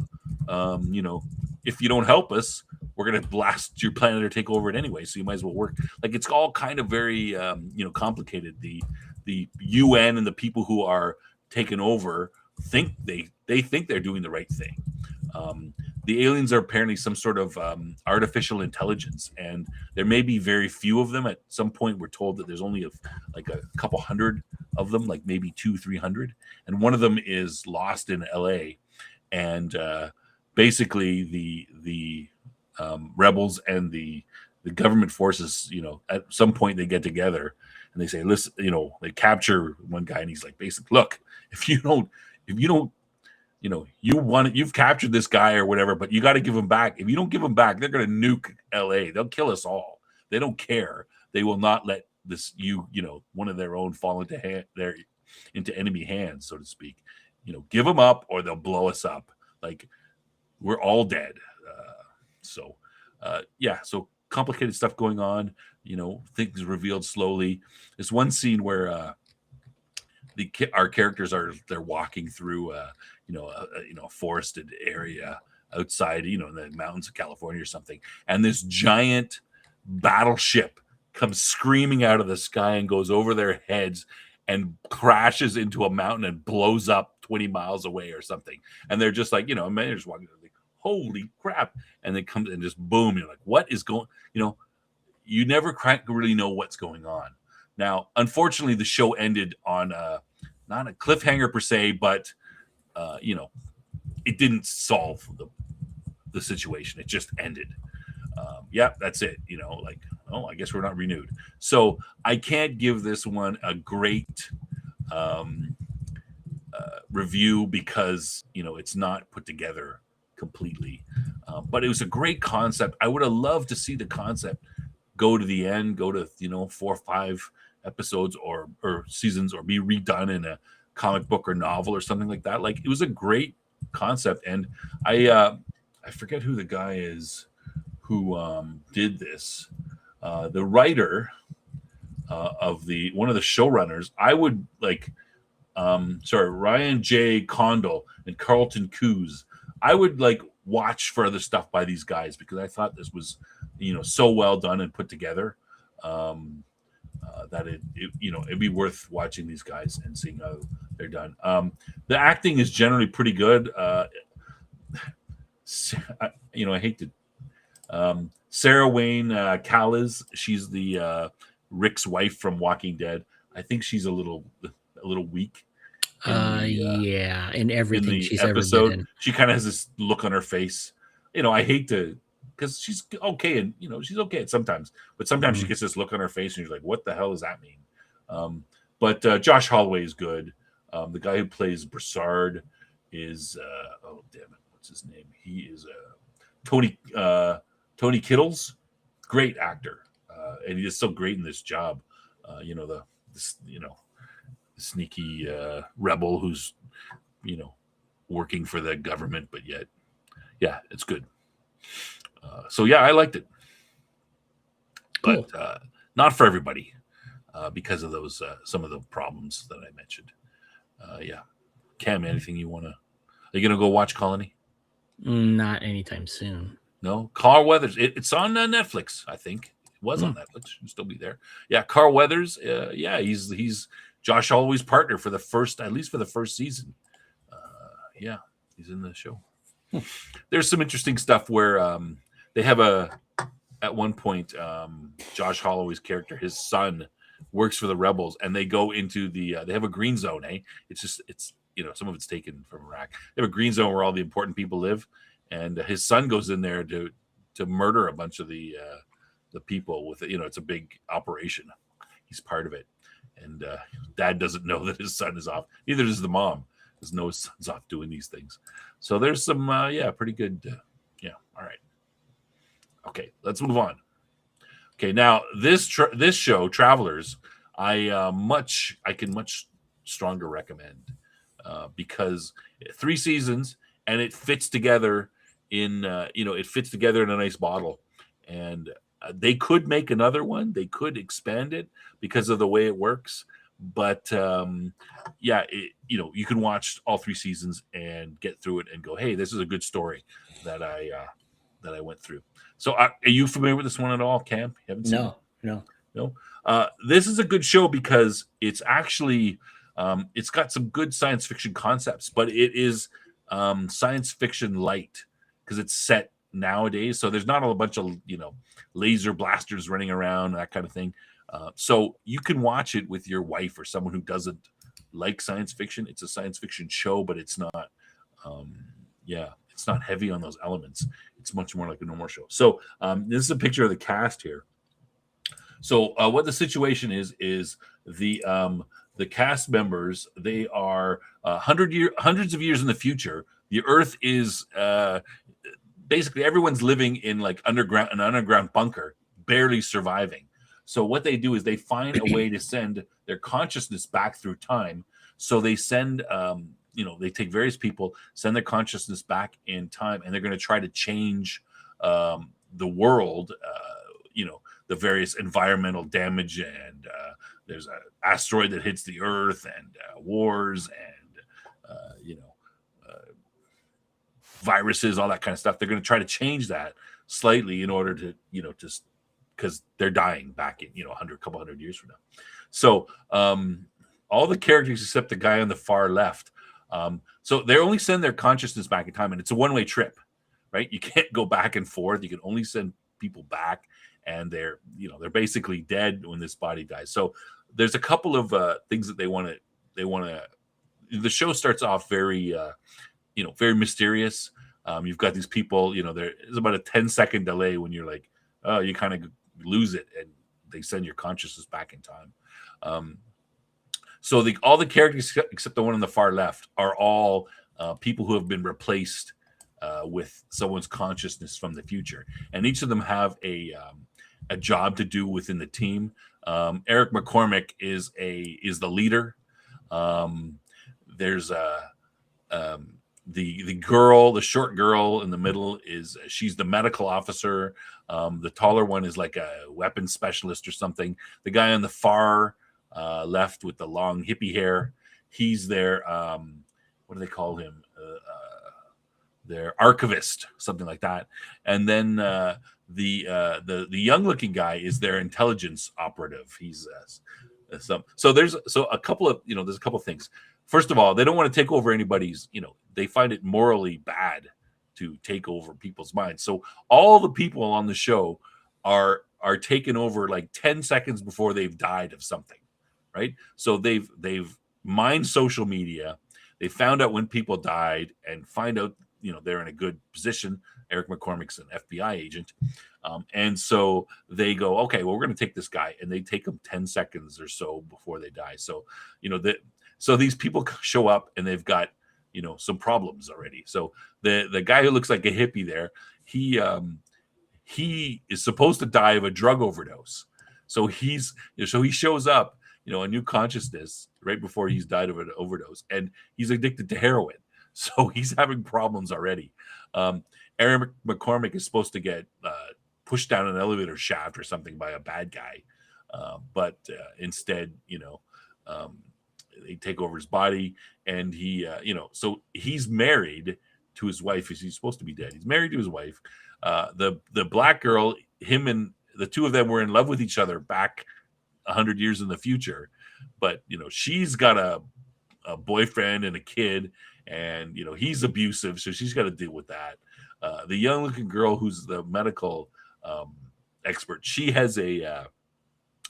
actually mentally handicapped, and she's the guy on the far left with the beard. The two of he's her he helps her out, and they made a Facebook post about how she wanted to be a librarian or something like that, right? It was all fake to get her to to learn how to use this stuff. So they think that she's normal. They send their consciousness back, but her brain cannot hold all the knowledge and everything that she's supposed to have. So she's got problems right off the bat. And then the young guy is he's 17 and he's like a football player, but he's actually 200 years old, and he's the oldest guy of the team. And he's got this wisdom. So imagine if you're 50 and you went into a 17-year-old bodies, you'd be like, this is stupid. I don't want to play football anymore. It's damaging. I don't care about my girlfriend and her little, back and forths. There's more important things to do. His dad's yelling at him. Oh, you got to think about college and stuff and do this. And he's like, no, I don't.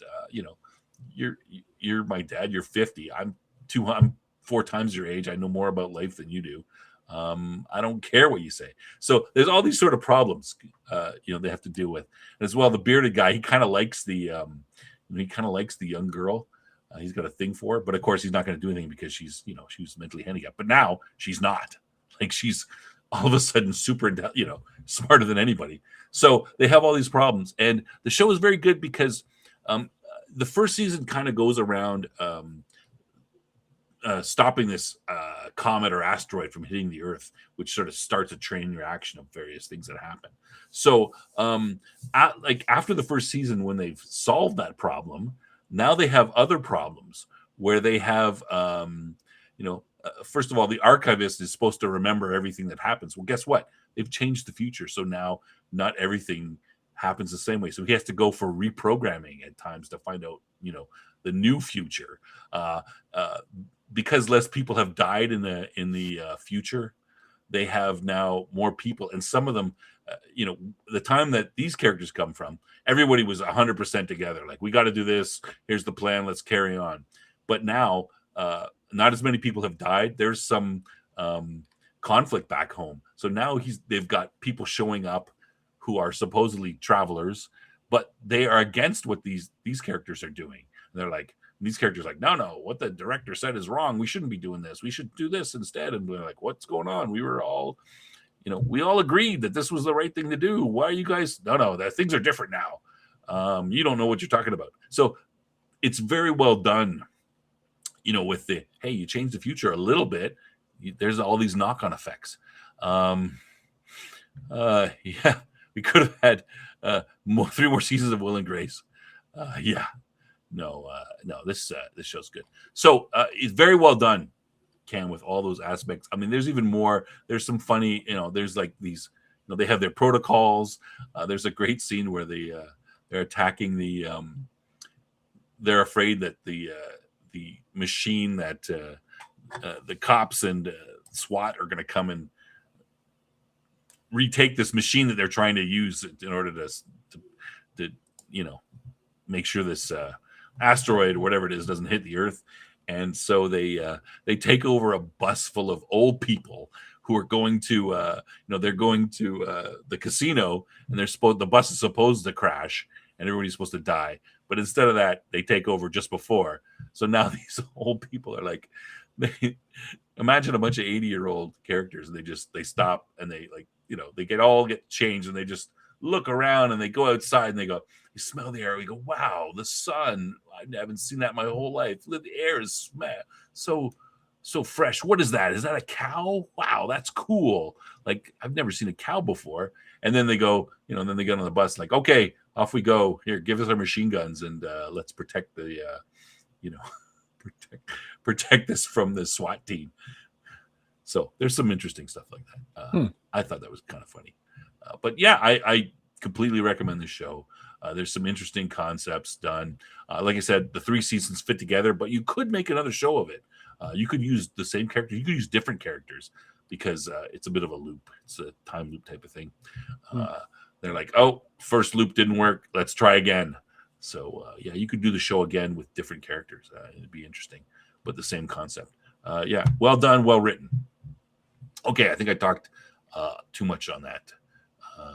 Yeah, I like that one. Cam, you can watch it with your wife too, because hey, it's like I said, it's more about the characters and stuff, less about the sci-fi aspect, but it is there.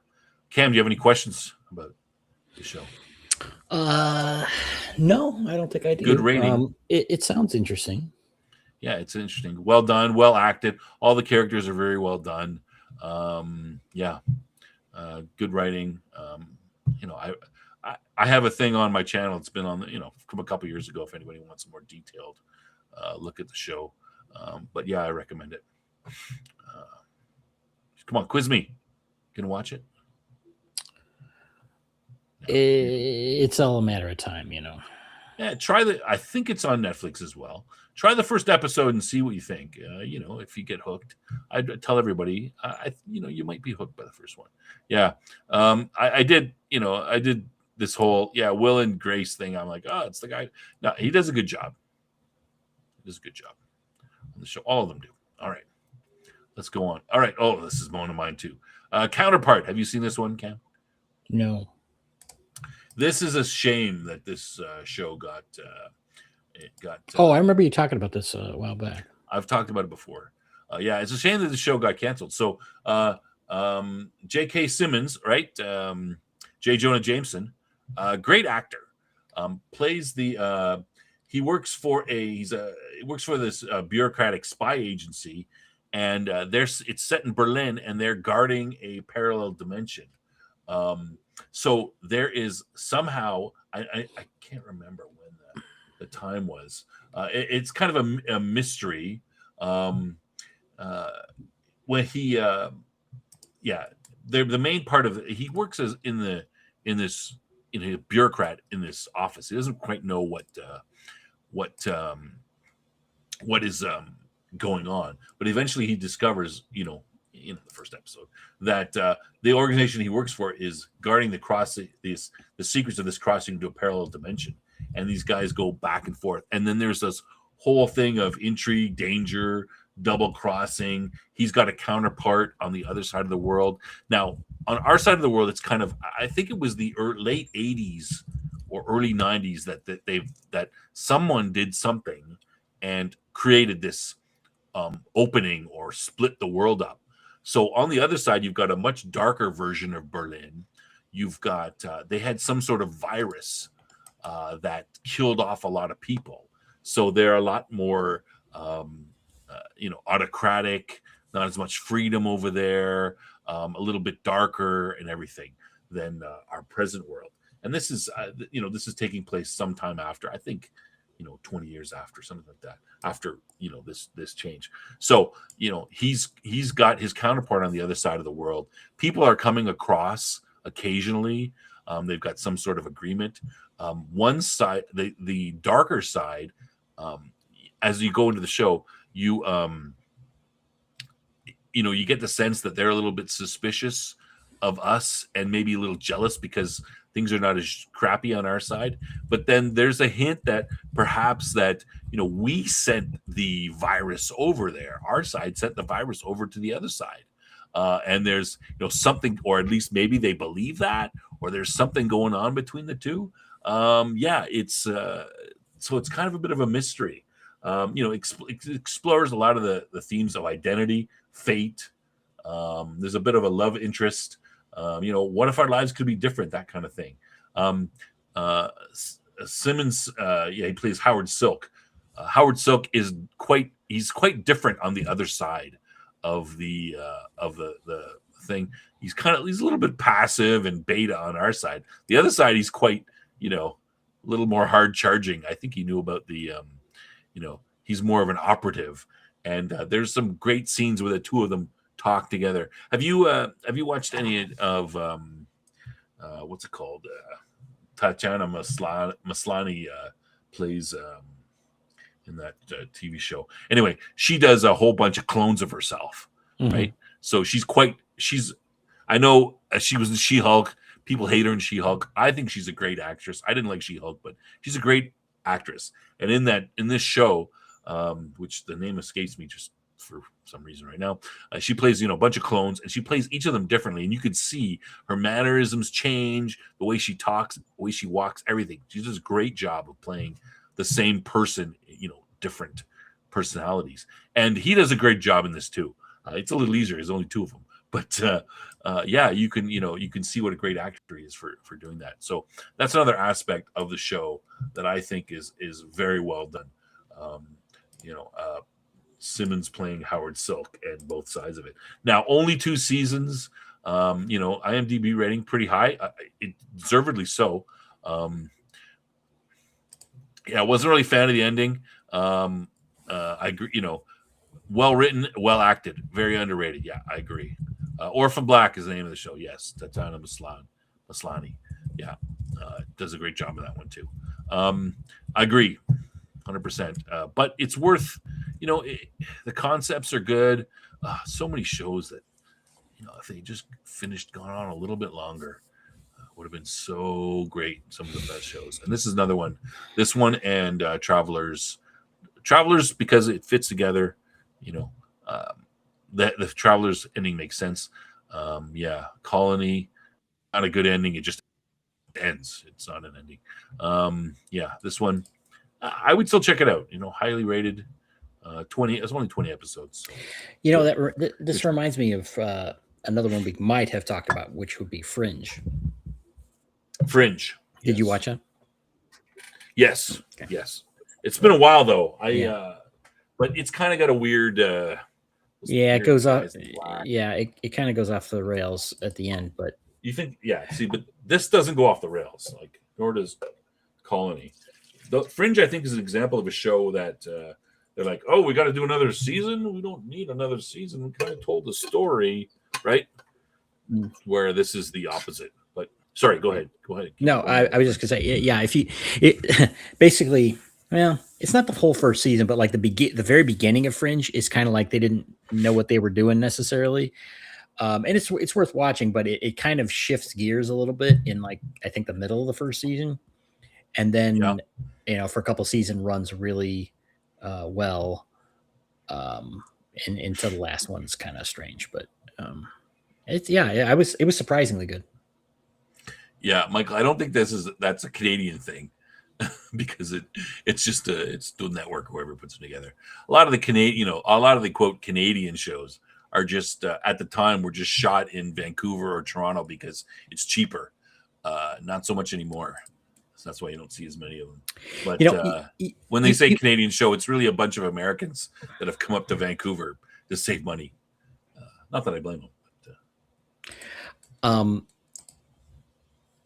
Orphan Black you mentioned, which I watched a little bit of, but something about that at the beginning, it was like, part of the premise. Oh, look, they basically patented people or whatever, essentially they own, it was like pseudo slavery or something, with the clones and stuff. And I'm like, this is ridiculous. This is just absurd. In sci-fi, I guess anything's possible. But now today, if somebody was to come up with that premise in a show, I wouldn't even bat an eye, because it's like, what no atrocity will surprise me at this point. So yeah. So of those, like I said, I like Colony. It's got a little bit of a, I like stuff about, spies and rebels and that sort of thing. That's why Colony fits with me. And I wish it had, it'd been it's an interesting discussion of, whenever we talk about the rebels, when we talk about Babylon 5, I go, they should be doing. I mean, that happens in Colony, right? Like, when I say, you know what, Ivanova should tell what's her name, yeah, I'm all in, and then start spying on them for what but of course she's too loyal to that. But if you go into Colony, you'll see that kind of thing, much more realistic in survival mode. But again, the poor ending. But I would say, hey, watch Counterpart, watch Travelers. Good shows. Especially Travelers, you could watch with someone who isn't that big a fan of science fiction, and Counterpart to an extent, because it's more about the mystery and the intrigue and that sort of aspect of it. All right, Cam, anything else about those? We're gonna go. We basically have our last one, okay, which is which we've talked about before. All right, Babylon 5. What? This is your this show. So 5 seasons, 111 episodes, 8.4 on IMDb, pretty high. 2 primetime Emmys, 18 wins, 26 nominations. What do you think about this show, Cam? It's okay. Is it any good? It's all right. No, obviously, I'm quite a fan of the show and have been since it originally aired. And it's holding up pretty well. If you were to watch our retrospective, you would see that I was a little eager to get through the first season, but we're really into it right now. And it does so many things right. That it really is a standout as one of the best sci-fi shows of all time, in my opinion. Is it perfect? No. But it was from a time when you could do things that you just couldn't do today, Well, I mean, I think part of the thing about Babylon 5 is that it did things that people didn't do back then. Like I kind of have the opposite uh, in that. I mean, I guess not opposite, but it's different. It does things that people didn't like, but science fiction shows didn't do back in those days. Like they kind of were much more formulaic, right? The whole like I see they take the Star Trek and they just go we just talked about Farscape earlier, but Farscape is like Star Trek, right? Oh, they're on a ship, they go, and there's different things that happen. Like it's kind of the same formula, but Babylon 5 is different in that. I mean, it's on a space station, like a Deep Space Nine, so it's not that different. But the fact that they are willing to dig into the the deeper things about race, war, ethics, all that stuff, that it makes it different than the usual 90s stuff, which is kind of reluctant to go into those things. Religion. I mean, that's kind of my. I mean, I agree with you, but I also see the other side that it's quite different than the 90s, 80s, 90s sci-fi, which is kind of bland in comparison, or at least safe, might be the word. Yeah, and I might get myself into some trouble here, but I have to imagine, excuse me, that if someone was to set out to do a show like this, sorry, talk for a second, I'm choking. Okay. Let me just I read this little okay, sorry. Okay, sorry, you want to go back? I can't imagine someone could tell this show without being over the top preachy today. It's just it's just so ingrained in the culture that I don't know how they could not do it. Yeah, the last 10 years have been really bad. There wouldn't we wouldn't get this interesting, but that's just because since about 2015 we've had all this crap in our TV shows, the message trying to be pushed into it. But I mean, it wasn't always like that. That's why maybe we're so devoid of any good science fiction. But anyway, go ahead. No, that was it. That was my point. Okay. Let me tell this little. This is a little. It's on IMDb. So Stefan Furst, who was auditioning for Veer, when he went into audition for Veer, he showed up and he saw everybody else who was auditioning had that Centauri crest with the hair thing in the back. He was the only one without it. So he panicked. He went to the bathroom. He tried to use liquid soap to create a crest. And he couldn't do it. So when he got his name was called, it says here he stumbled in, he was disheveled, had his crest was lopsided, his eyes were tearing up because the liquid soap was running into him, and he began to apologize profusely, stammering with run-on sentences. And then Straczynski saw him, and they looked at each other and said, "Oh my God, it's Veer," and he offered him the role on the spot. Perfect. I thought that was hilarious because I'm like, yeah, that is Veer. Imagine coming in and just tripping over himself and going, that's Veer. Cancel Perfect. Cam. Oh, why are we canceling Cam? Why not? He doesn't like the message. Yeah. Sorry. Well, let's get back into that's a good little. Well, let's be clear. There's plenty of messages in Babylon 5. Very. But there's messages in Star Trek too. There's messages in, and that doesn't make it bad, right? Well, the problem is that there's a difference between having an ideological message of some sort, or an ethical message, or a moral message. Question. No, not even not a message. Probably say question, right? Like, sure. It's right. It's rarely like, oh, this, or you must think this, and that's the thing is it's when entertainment, or people say, oh, our art is political or whatever, it's like, well, no, entertainment is political when it decides to become a tool of a particular political thing or not. It's not inherent, and you don't need to do that. You can present a situation in an artistic way that is there to make someone consider the issue, because again, only a moron would be like, oh yes, I'm going to watch this TV show to tell me how to think about life, and then it tells me this message. I adopt that message, and then I carry it forward in life. No, it. Remember when schools and things used to say they don't teach you what to think; they teach you uh, how to think. Right? Yeah. That's essentially the same difference. Right? Is the everything is political crowd tells you what to think, and they don't want you to.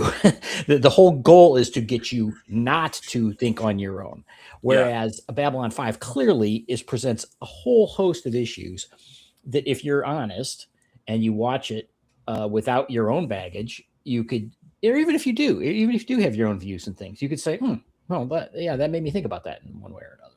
Which Yeah. is a lost art. I mean, it's not gone, but it's almost gone. It's almost been bred out of us.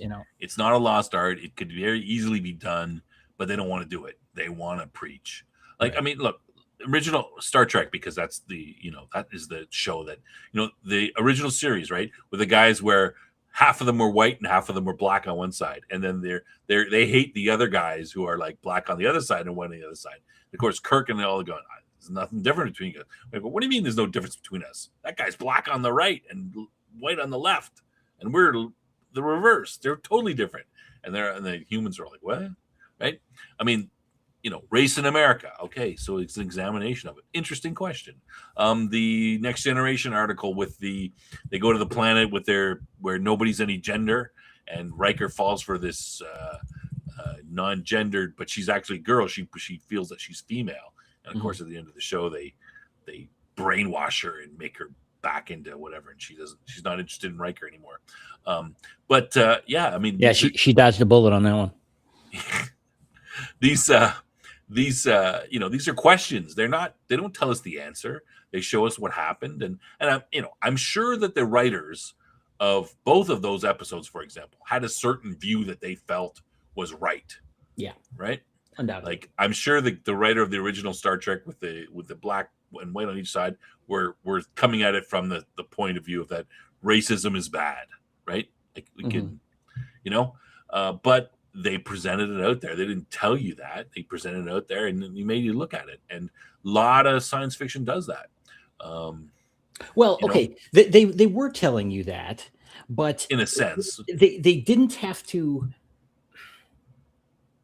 They could still tell a story without just being a pamphlet. You know what I mean? It like you said. The people writing these things, they clearly have something in mind that they're attempting to portray, but it doesn't mean you could look at that and say, okay, I'm considering it. I understand what they're telling me. I understand the viewpoint that they're presenting. How does that apply? As opposed to, again, this just dumbed down, blathering. See, I think the difference is that modern. Sorry, I wouldn't say. I don't like to say modern science fiction because a post nerd says here, modern sci-fi. I don't like to say it because that's like lumping all sci-fi. I think there's some that aren't preachy. It's hard to find them. But the problem is that they don't. In the old days, they would present this, and sure, the writers had a certain view, but they present both sides. And the characters will question both sides and examine them, and maybe they come to a conclusion, maybe they wouldn't, but they would look at it. But modern writing is like, hey, this is bad, and the characters will be like, yeah, it's bad. They won't examine it. The other side might present their thing, but the characters won't even consider it. They're like, no, you're wrong. I'm not even going to listen, really, type of thing. So they don't, there's one answer, and they're so sure that they're right from the beginning that they don't even question anything, which is not, that's just a message that you're pushing out. We're not examining that message or anything.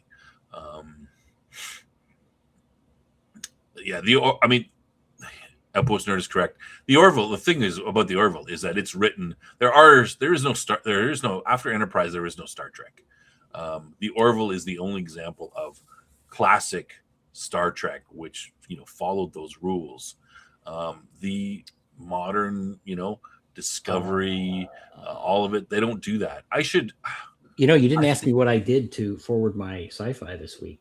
No, I didn't, because we're going to talk about this stuff. Well, I had an Is answer. this you have an answer related? Okay, go ahead. Well, I was just gonna say I started delving into various Star Trek things, and one of Oh, them, really? yeah, which I know we're not trying to talk about Star Trek here, so I'll just mention it briefly. It's okay. You can talk about it. I watched like 1 or 2 episodes a while back of the Star Trek Continue series, web series.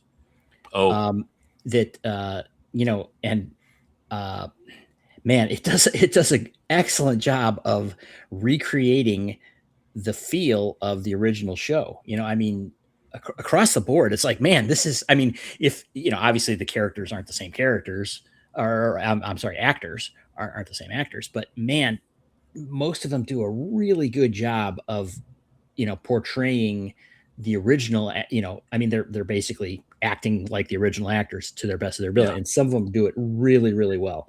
And just the way it's filmed, everything about it is really very, very well done. Star Trek Continues. Yeah, All right, check it out. it's available on YouTube. You just look that up, you'll find it. When we talk about this, often, and Star Trek's a good example of it, because it is a great example originally of it had a moral or ethical message for most episodes, right? Mhm. Like that. Yeah, absolutely. And it was done in a proper way. And I would, I mentioned just 2 episodes of that, which I think are great examples of that. I want to find bad examples and an example of the opposite, and say, hey, look, see, this is. But I don't want to watch Strange New Worlds because it's just garbage, right? Yeah, I've never actually seen an episode of Strange New Worlds. I tried to. I wanna, but I think Discovery. I don't think Discovery is. Discovery isn't really Star Trek. I mean, I've watched all 5 seasons of that. Oh, that's horrible, man. Like, just don't torture yourself, people. I do it for you. It's how much I love you guys. Yeah. It's just, I don't think there's any moral message in there at all. Or if it is, it's like, well, people that don't have morals can't really tell a moral message. I guess they not. only, I mean, it's just I want with a veneer of morals over it. Yeah, Michael Burnham starts a war between the Klingons and the humans. Yeah, and kills all these billions of people, die because of her. Like, oh, you got to go to jail. Like, I mean, geez, like, oh, I did it because it just doesn't. And then later, just it's just a bunch of. It's the worst of. If it was, it's kind of like a bad Buck Rogers or a Flash Gordon, like Buck Rogers and Flash Gordon are cool, but this is just like, hey, we're gonna run around and gonna shoot things, and this doesn't make any sense, and blah blah blah. Yeah. But I think Upwest Bird makes a great thing about the Orville. It started as a parody, but yeah, they realized that. I think they realized by season 2, they realized, hey, no one else is doing this. Star Trek isn't doing this. We should start doing real Star Trek. Yeah, I haven't seen Star Trek Continues, but it sounds good, and it sounds like real Star Trek. Okay, a couple other people are talking about Star Trek Continues. So yeah, it should be interesting. I've been really into Star Trek lately for some reason. Yeah. Well, I shouldn't say that. I haven't even watched any of the real show at all. I've been like interested in tangential things to Star Wars. Star Trek. Sorry. Cam, I think it's this week. A Starfleet Academy episode 1 is going to drop. So now we have a show. We have a show next week. Now I am committing to. I plan to watch the first episode just to see, and maybe I could, further refine my ideas here about, the bad example that we're talking about. Proof, but yeah, PB says so. Don't hold me to that, because maybe I won't be able to make it through, but maybe next week we can talk about it a little bit. What I saw, and I'm not forcing you to watch it, so you can discuss it with me. No man on earth can force me to watch that. I wouldn't torture you. It would be good if you did, but yeah. So maybe we don't want to talk about that. So I'm kind of all right. So next week, I'll wait till the end of the show. All right, let's finish talking about Babylon 5. Yeah, Babylon 5, maybe one of the greatest sci-fi series of all time, and certainly one of the last great series. of the era. Yeah. Yeah, I Oh, was in a yeah. It's, I mean, when the show was on. I didn't watch it originally because when the show was on, I was not in a TV watching setup. mhm.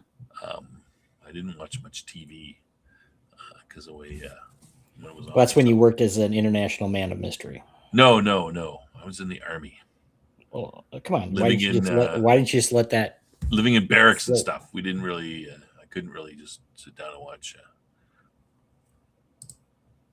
Yeah, I am gonna watch Star Trek. Well, you know, Trek here- fan. here- I'm gonna check here's it the out. real- I'm gonna check out. Here's the a first real episode. challenge. Are you ready?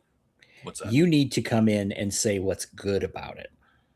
About The new, Academy? yes, Star Trek Academy. I don't think there's anything good. I mean, have you seen this?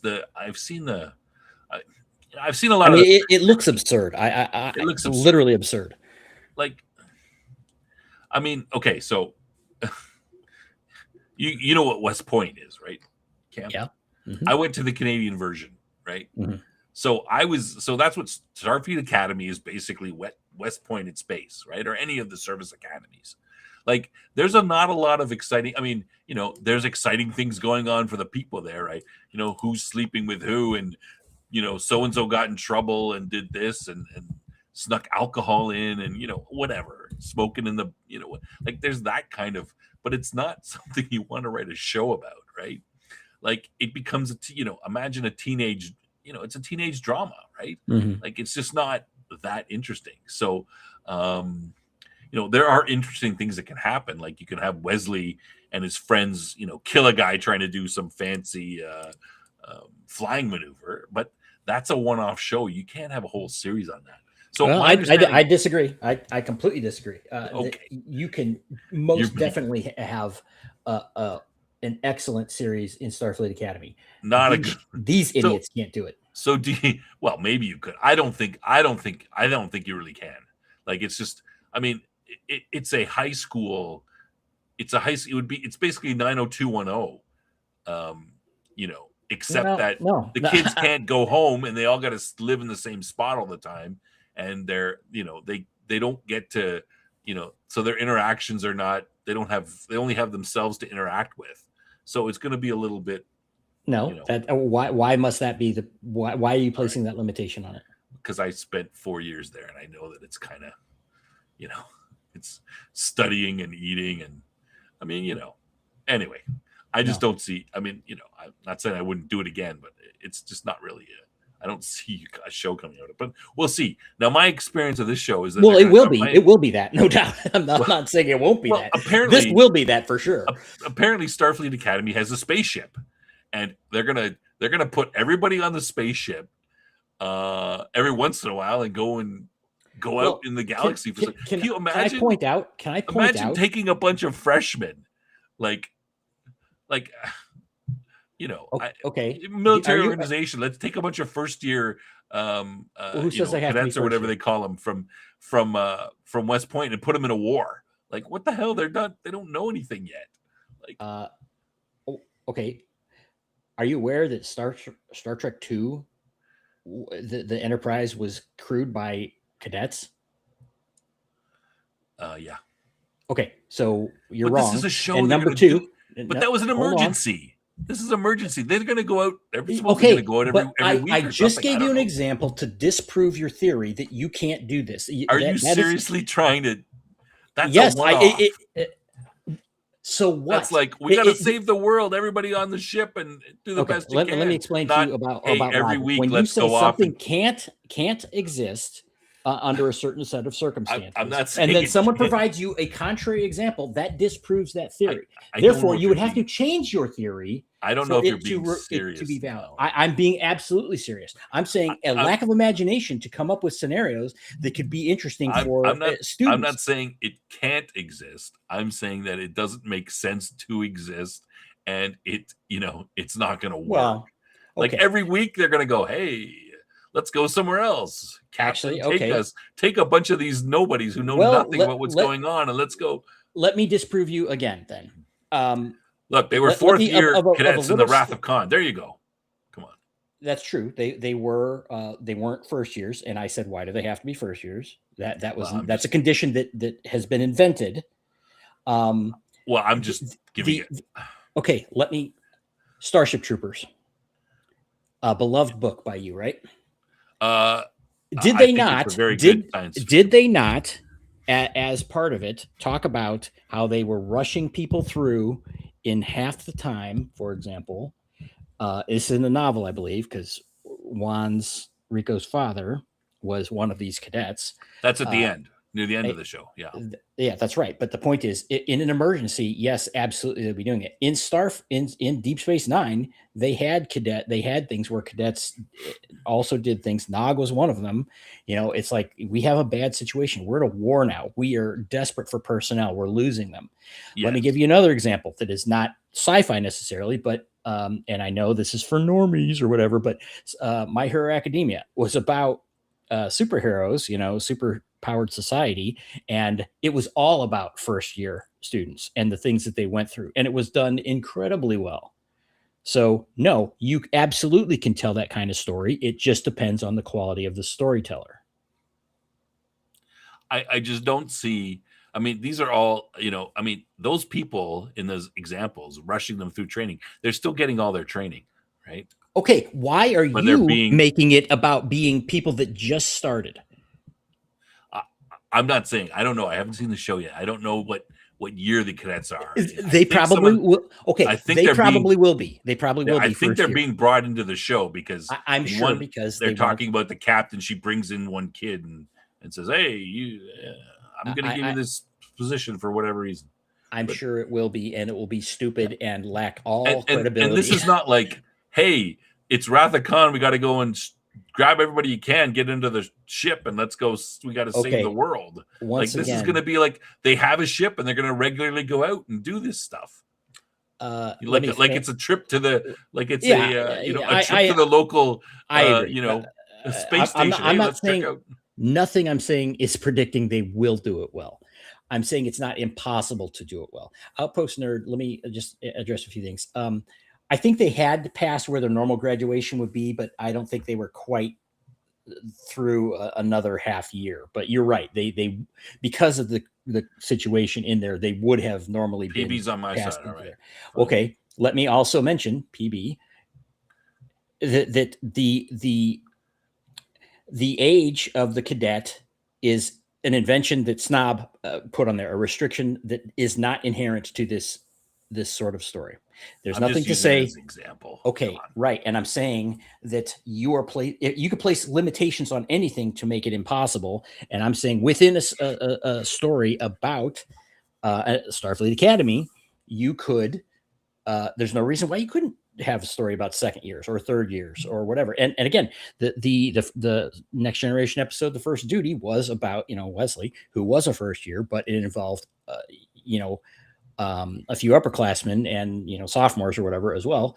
And they, again, it was one episode, but it's an example. So there are multiple examples of this kind of thing, and it being very possible. It's always possible. Okay, that's my only point then. Whether it's a smart idea or not. Okay, sure. I don't see the kind of science fiction Star Trek show being made of cadets. Maybe someone could. I mean, if you want to do 90210 at West Point, hey, you could do that, right? But it's going to become, like a Riverdale, or it's going to be a show about teenagers, doing stupid teenager stuff. Like, it's pretty hard to. Let's go back to difficult. Let's go back to Starship Troopers. Half the book is about going through basic training, right? Yep, which isn't exactly the same as a 4-year military academy. No, but it is all about that and the experiences and what these characters learn in a very short period of time. In that case, but it's there's no inherent restriction on that being a good story. While I agree that this certainly won't be. PB, you're saying Actual Academy is now a ship. Yeah, you're saying I didn't know that. Okay, well, yeah, I didn't know that. I'll find out on Wednesday. I think it's on. I don't think that's a good idea, and I have no expectation that it won't be worse than what Snob is suggesting it would be. Yeah, it looks pretty bad, but Yeah. yeah. Outpost Okay. Nerd. Outpost Nerd is saying something extremely reasonable that we decide if we hate it or not after watching it. Yes, but I also understand the boy who cried wolf kind of thing. And the people who made this are, well, they don't have a great record. Yeah. I'm not sure that Starfleet Academy works. I just think that as an entire show. anything. Okay, I will say give you an absolute statement. Maybe. Yeah, I don't think anything can be done well and made into a good story. Anything. Yeah. The thing is that Star Trek is inherently about, like having a school, and it just seems to be a different show. It seems to be more like a 90210 type of show, teenagers doing teenager stuff, as opposed to a ship about exploring these moral questions in the universe. I don't like those seem to be diametrically opposed to. Well, you can have a Starfleet Academy show, but doesn't it just become, like I said, 90210 or Riverdale or I don't know. Is Dawson's Creek about that too? I don't know. Dawson's Creek was a high school drama. Yeah, like isn't it become like a high school okay. college drama? Friends, but Yes. they're actually 5 years younger. I don't know. Yeah, it's all crap. But the point is, maybe in the past we didn't. Someone who was 18 years old was well into their adult behavior, if not legally an adult, perhaps, and we infantilize people until their 20s or 30s at this point, maybe 40s.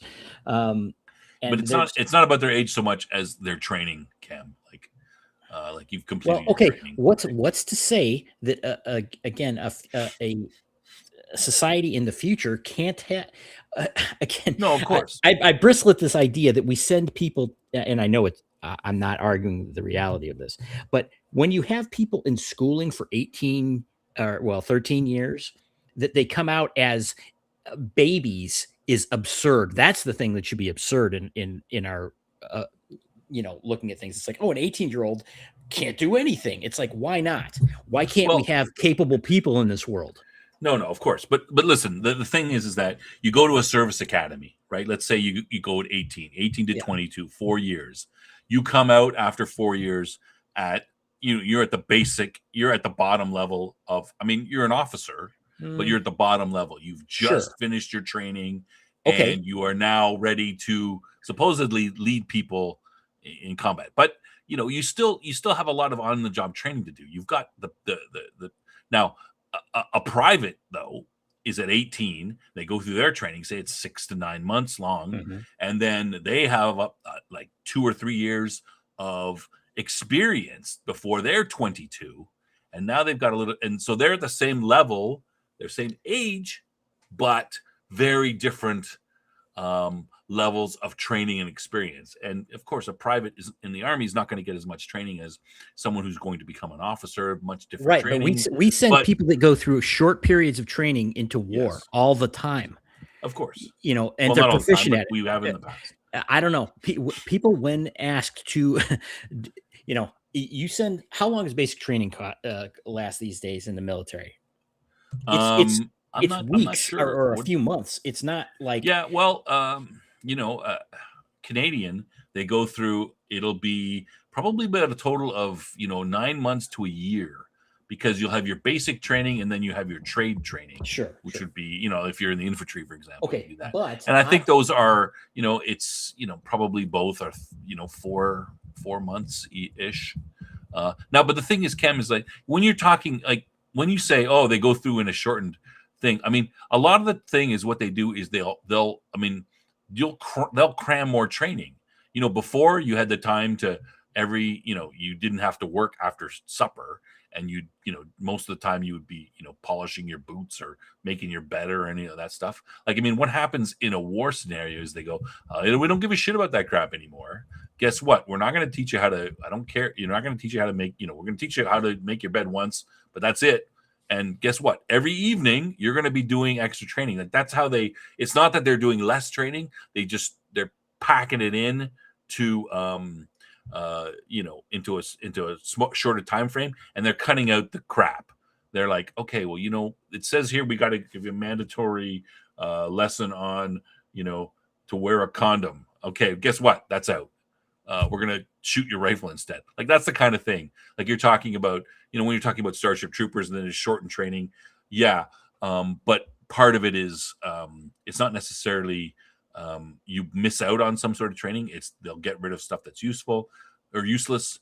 They'll train longer. You'll be more tired, and maybe you only get this much of you're gonna get, well, we're gonna spend a week firing our weapon instead of 2 weeks. What I'm saying is, when there are expectations, it's not really that an 18-year-old human, at least used to be, is capable of becoming extremely proficient. I'm not saying experienced, proficient in the things they need to know to become a soldier in a matter of a few months. But an officer and a soldier are completely different, right? Okay, that's fine. I mean, there's different expectations about what they're going to have to do. But they're not going to be the same age. Okay, okay. Wait a minute. You tell me, is a college freshman is a pretty low form of life in terms of many things. I was a college freshman at one point. I'm not, I'm not saying that I'm somehow better.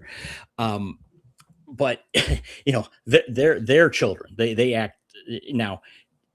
But again, you could put someone in something like Army basic training, and you beat the stupidity out of them, I shouldn't say stupidity, but the irresponsibility out of them real quick. And then, yeah, of course, there's all kinds of other advanced skills you need, experience. Again, leading people into battle is not a trivial thing. I'm not trying to say it is, but I'm saying you make your learning curve is very aggressive, and you gain a lot over a short period of time. Yeah. Now, in Canada, we basically can take an officer and put them through their basic infantry training in 9 months. But a service academy is 4 years. But someone in a service academy is learning all kinds of history of this, and if you just want a guy who can fight, just teach him how to use his weapon and how to lead people, and off you go. Yeah, it's difference of what you think is important. Let me address what PB says here. It says about teen dramas. There's been good teen dramas and there's been bad ones.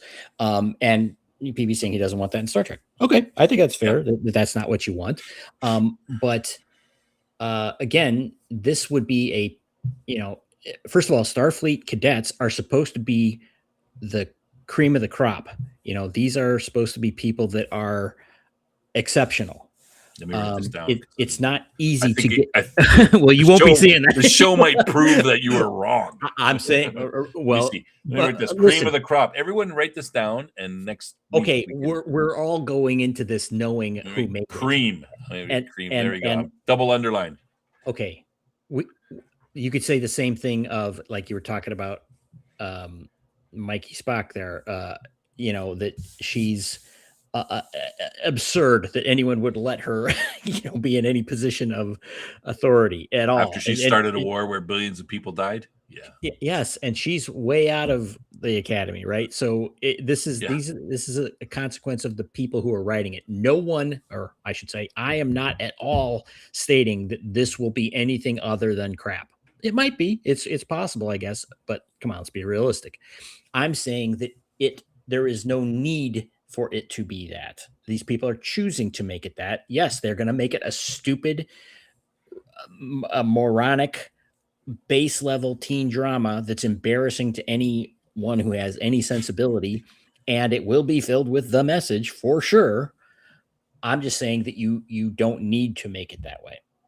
Yeah, I mean, I'm with PB on this. I don't see, and with my limited imagination, I don't see how you make a Starfleet Academy, be Star Trek, because Star Trek is inherently, like we said, about exploring the universe. These moral ethical questions. They've already done it. I'm not sure how you still make it Star Trek. It'll be Degrassi Junior Trek, but we'll see. Well, once again, they took a character in Deep Space Nine, Nog, who was wildly not in no way would meet the standards of being a Starfleet officer, and they credibly made that character into that. Yeah, but it wasn't about. But the show wasn't about. We didn't go with Nog and see him, stand in line and get his uniform and eat his tray and Again, you're the one forcing do push-ups and stuff. You're the one pushing. He came back, right? He went off and then he comes Yeah. back, Yeah. and he comes back different. And I thought that's a great storyline, but it's not about.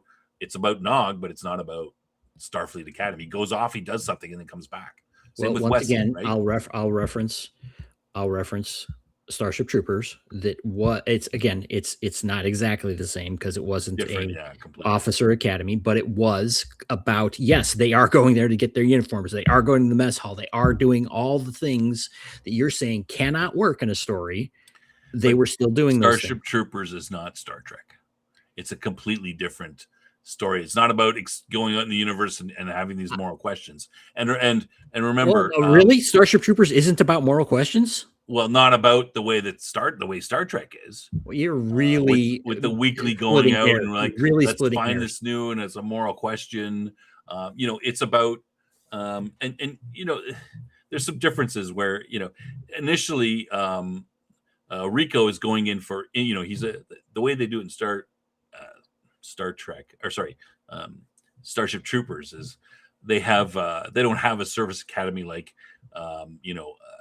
the United States does. You go and you're a private first, and then you go and you get some training, and then see some combat maybe, and then if they're deemed useful, you go to the service academy. But they don't need to teach you the basics at the service academy because everybody there has at least been a private. So they all know that stuff. They don't bother with all that stuff. You go right in, you learn to be an officer. So the different theory of how, and I think probably a better one, but not the way that we think. Now, see, I mean, we haven't seen academy life in Star Trek. It's not really, totally different. We've seen little glimpses of it. Yeah, but I mean, it's going to be like any service academy. PB, I disagree with you. Again, PB, I know that you sometimes feel like we've stomped on you or something, and don't want. I appreciate your comment, so I'll say that first. And while yes, the situations are different, I don't think the inherent part of storytelling behind them is different. Yes, they are different. Of course, you can make a good story out of anything if you're if you're good enough. But I just, I don't see how. I mean, I'm interested. Outpost Nerd just called us old goats. Yeah, I don't see how. Well, we both are old. Like Outpost Nerd, he's like his 30s. He's like a baby. But I'm between 30 and 60. Yeah. There's a I don't think. I think it's apples and oranges. I don't see that. I don't see how a classic Star Trek show about exploring the universe and meeting different people works in an academy setting. Okay, but wait a minute. Maybe I'm wrong. Once again, was Deep Space Nine a classic Star Trek show? Yeah. No, it wasn't. In the sense, it was not like the original or even. Okay, but the only difference is instead of you going to them, you bring them to you. No, it was different in a lot of ways, thematically different. I mean, it explored completely different areas. Nor is Star Trek inherently constrained to be only one thing. It's a big universe, and the Star Trek IP can encompass different kinds of things. Yes. Whether you like it or not, you might say, "Hey, I love the wagon train to the stars," and yes, we're going to boldly go where no one's gone before, and that's it. That's the classic Star Trek, right? Yeah, absolutely. So, the difference with Deep Space Nine is instead of being a wagon train going to the stars, it is the frontier outpost on, that, and people from the frontier are coming in. It did start like that, and then it went in, a lot of different deeper directions. Yeah. Including, a very, what I think is a pretty good portrayal of war, science fiction war. Yeah.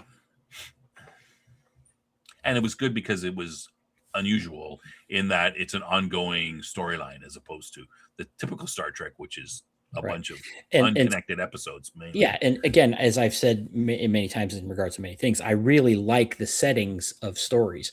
And, Star Trek the original, it's like you have a sense that there's this setting behind all that, but it really doesn't.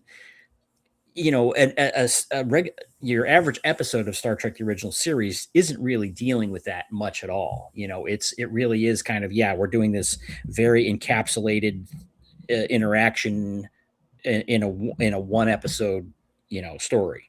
There are a few that get into other things where you're like with Spock's dad and such, and you're dealing with the political situation a little bit more or something, but it's kind of few and far between. Whereas Deep Space Nine is heavily immersed in that. And then Next Generation is kind of a combination. Yeah. All right. So we ended up talking about Star Trek. That's okay. It's a big sci-fi property. I do have one other slide, but I think it's a graphic novel that I like. That is science fiction related. Should I, real quick? Yeah, sure. I think, okay. So this is, I think, Cam, you might like this one. It's called Fear Agent. Have you heard of it? No. It's the reason that I've got the first graphic novel, compilation of it. The thing that you might like about it is because it's kind of got this very retro vibe. You see the, there's his laser pistol and his, helmet and everything. So I wasn't gonna. Rick Reminder did it. I'll just mention it real quick. Maybe I'll talk a little bit about it next week. But it's not a bad little science fiction idea. So I had it on there in case we were short of time, but obviously we're over time, so you don't need to talk about it. But I like that I'll throw it up there on the right. That's pretty cool. What's that? I like the art on the right. Yeah, well, that's the cover from Volume 1, and the one on the left is just a portion of interior. That's one of the interiors. Yeah, and there's I like female. the style she's cut off. There's a female on the side there. Yeah, I like the style too. That's a little pulp sci-fi looky. It's a bit of a retro look. It's pretty good. I like it. But anyway, maybe we'll talk about that next week. All right. So, that's it for the show. What's coming up? Cam, is there anything you want to mention? For the show or personally? Well, if you want to mention personally, I have something personally that's related to sci-fi. Oh, really? Oh, yeah. Okay. As I've mentioned a few times before, I've worked in some game development stuff, and a friend of mine has put out some stuff and is working on a new game, and I have, lightly interacted on it. But given that I have some time on my hands, I'm going to be delving a little more into that, I think. So that should be pretty interesting. Are you going to tell us more about this at some time in the future? Maybe, yes. Maybe. All right. Okay. Well, that's interesting. Yes. For myself, I don't have anything personally interesting as cool as that, but coming up, of course, we have the Babylon 5 retrospective, as we mentioned earlier, interview with Peter Jurasik. Yes, Jurasik. Jurasik. Just think you don't have to make the R super emphasized. Yeah, it doesn't have to Jurassic. Right. Jurassic. On January 28th. It's already in there. Watch out for it. Come in, watch a show. It's going to be live, so who knows? Anything can happen. We're looking forward to this. Great actor, great show. The character he plays on the show, of course, Londo. We're really looking forward to that. And of course, we have the regular every Wednesday. We have our regular show, the Babylon 5 retrospective, with myself, Cam, and Jason, and Jeff as our regular co-panelists. And then this week, we're going to be talking about on the show the episode 5 messages. Sorry, that's the wrong one. Episode 5 Voices of Authority. So we're going to be doing that one this week on the show. And nobody, no special guests, just all just the usual, the basic group, the usual group. Yes, horrible us. Yes, Deaf is Angel Shadows, always correcting me on his name. Yeah. What else? Oh, next week we are going to have. Hey, I've decided on the show for next week already. Now, I would appreciate anybody who comes. If you come watch the show next week, please come in and say what a great show it was and what a great idea for a topic it was. Because I proposed this topic, Cam hates it, and so I would love to, win by actually saying, "Hey, I was right. The people love the show, and Cam's wrong." So please come in next week, say what a great show it is, and Well, are you going to tell us? I guess I should tell them what the show is about. Yeah, right? good idea. Okay, so yeah, maybe I should. So what I like to do, I try to make it a feature, maybe once a month, maybe longer than that, where we will just talk about general sci-fi stuff that has come up, either shows that have come on the scene early, recently. Like this is kind of why I'm going to watch the Starfleet Academy so I can talk about it on the show next week.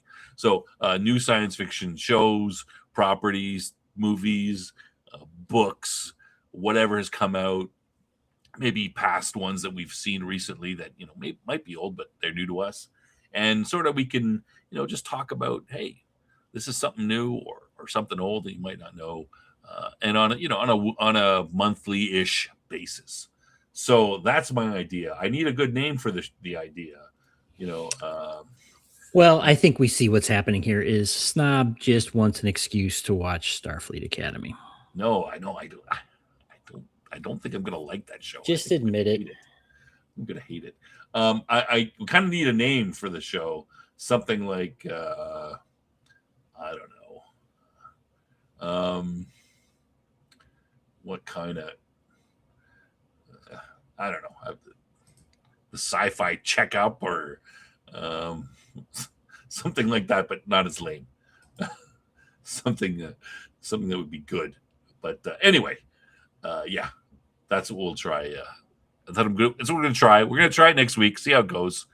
Hopefully, you guys will prove Cam wrong, and that is a great idea. And yeah, and that I will win. But whatever, we'll have to see.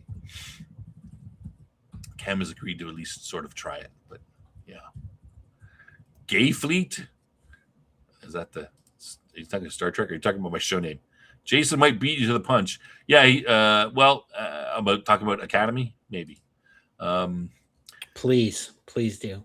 Yeah, and maybe okay. Oh, what else? Oh, hey, Cam, have you ever watched Gennady Tartarovsky's Primal?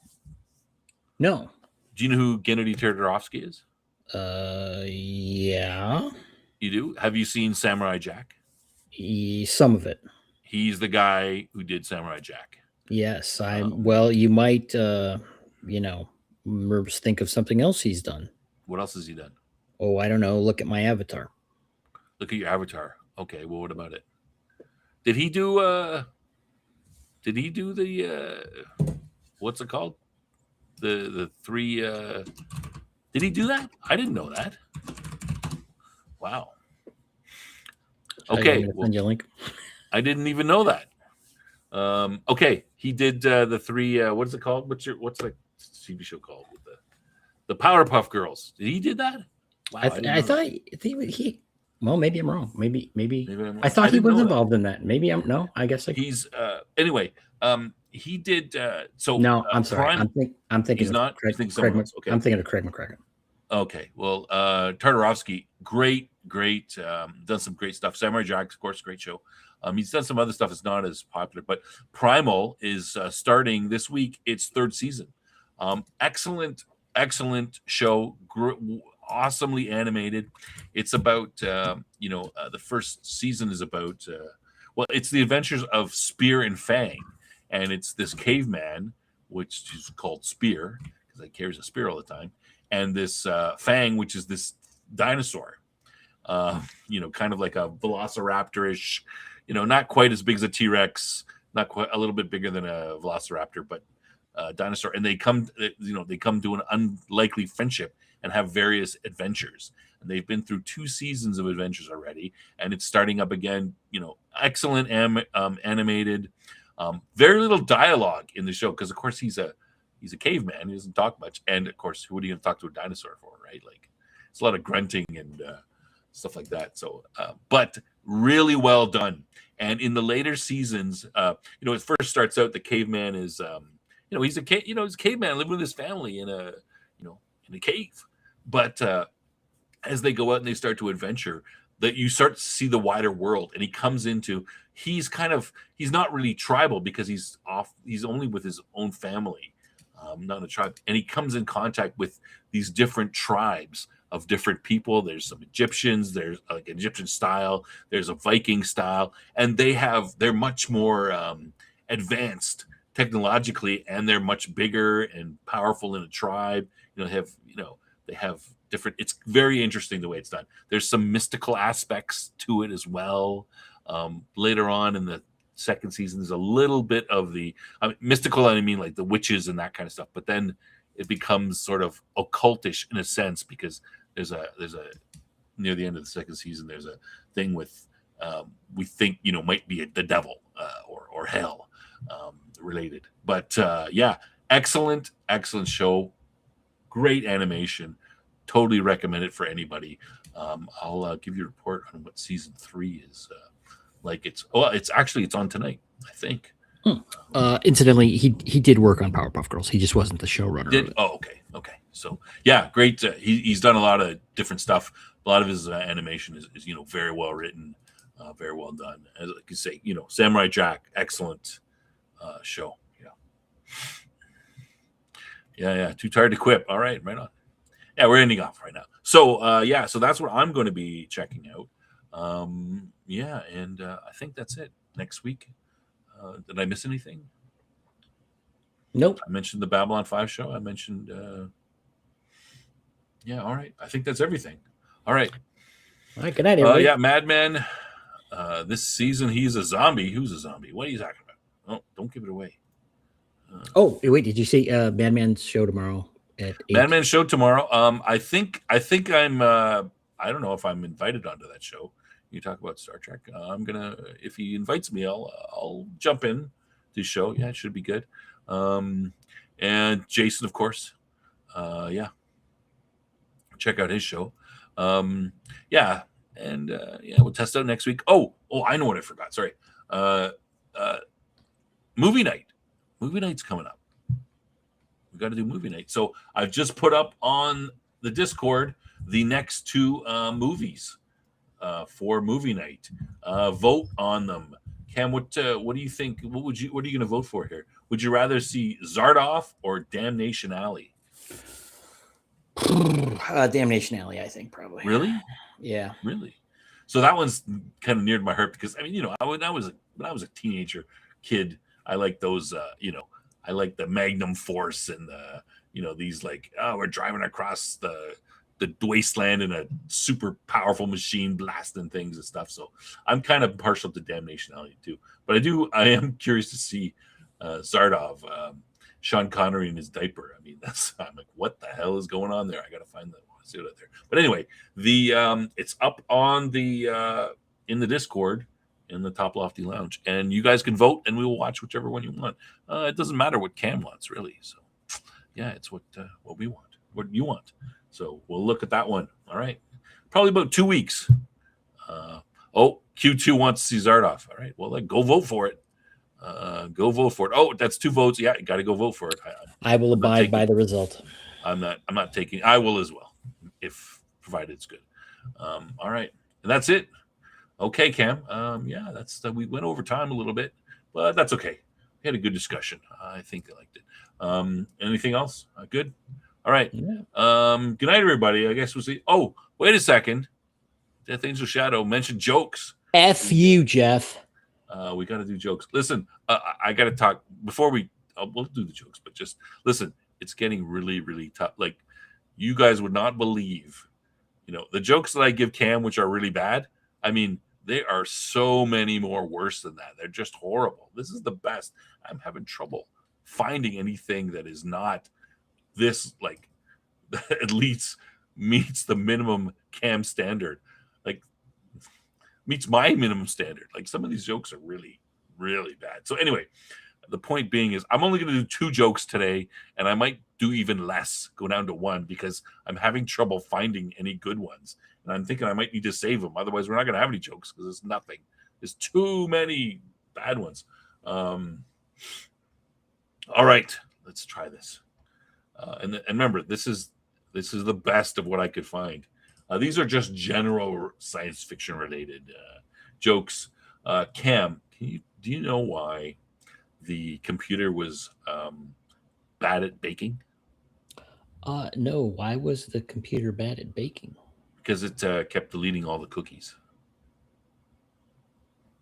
Get it? Cookies? Like cookies you eat and cookies on your computer and stuff that you had. Yeah, I think that could have been formed better, but okay. Well, it was actually, I had to edit it because it was really, the original one is, why was the robot bad at cooking? Because it kept deleting all the cookies. And I'm like, that's stupid. First of all, it should be computer because robots don't have cookies. Computers do. And cooking is not baking. It's baking cookies. So I had to change that. Like, this is how bad. I got to go and edit these things. All right. You can see this is the best of. All right. Now, here's probably one you've heard about, one you've heard before. What did the alien say to the gas pump? I don't know. What did the alien say to the gas pump? Take your finger out of your ear when I'm talking to you. Get it? Alien. Yeah, that doesn't work on a number of levels, but that's something I think I remember hearing when I was a kid. And that's the best of the mountain of jokes that I dug through for the show. Yeah, it's getting pretty bad out there. I've got all the good ones. It's show number 85. It's getting tough. Yeah. All right. That's it. Good night, everybody. We'll see you next week where we're going to talk about a bunch of science fiction related stuff. Maybe Starfleet Academy, maybe a little Primal, maybe some other things. thanks, everyone. Right. Thanks. Good night.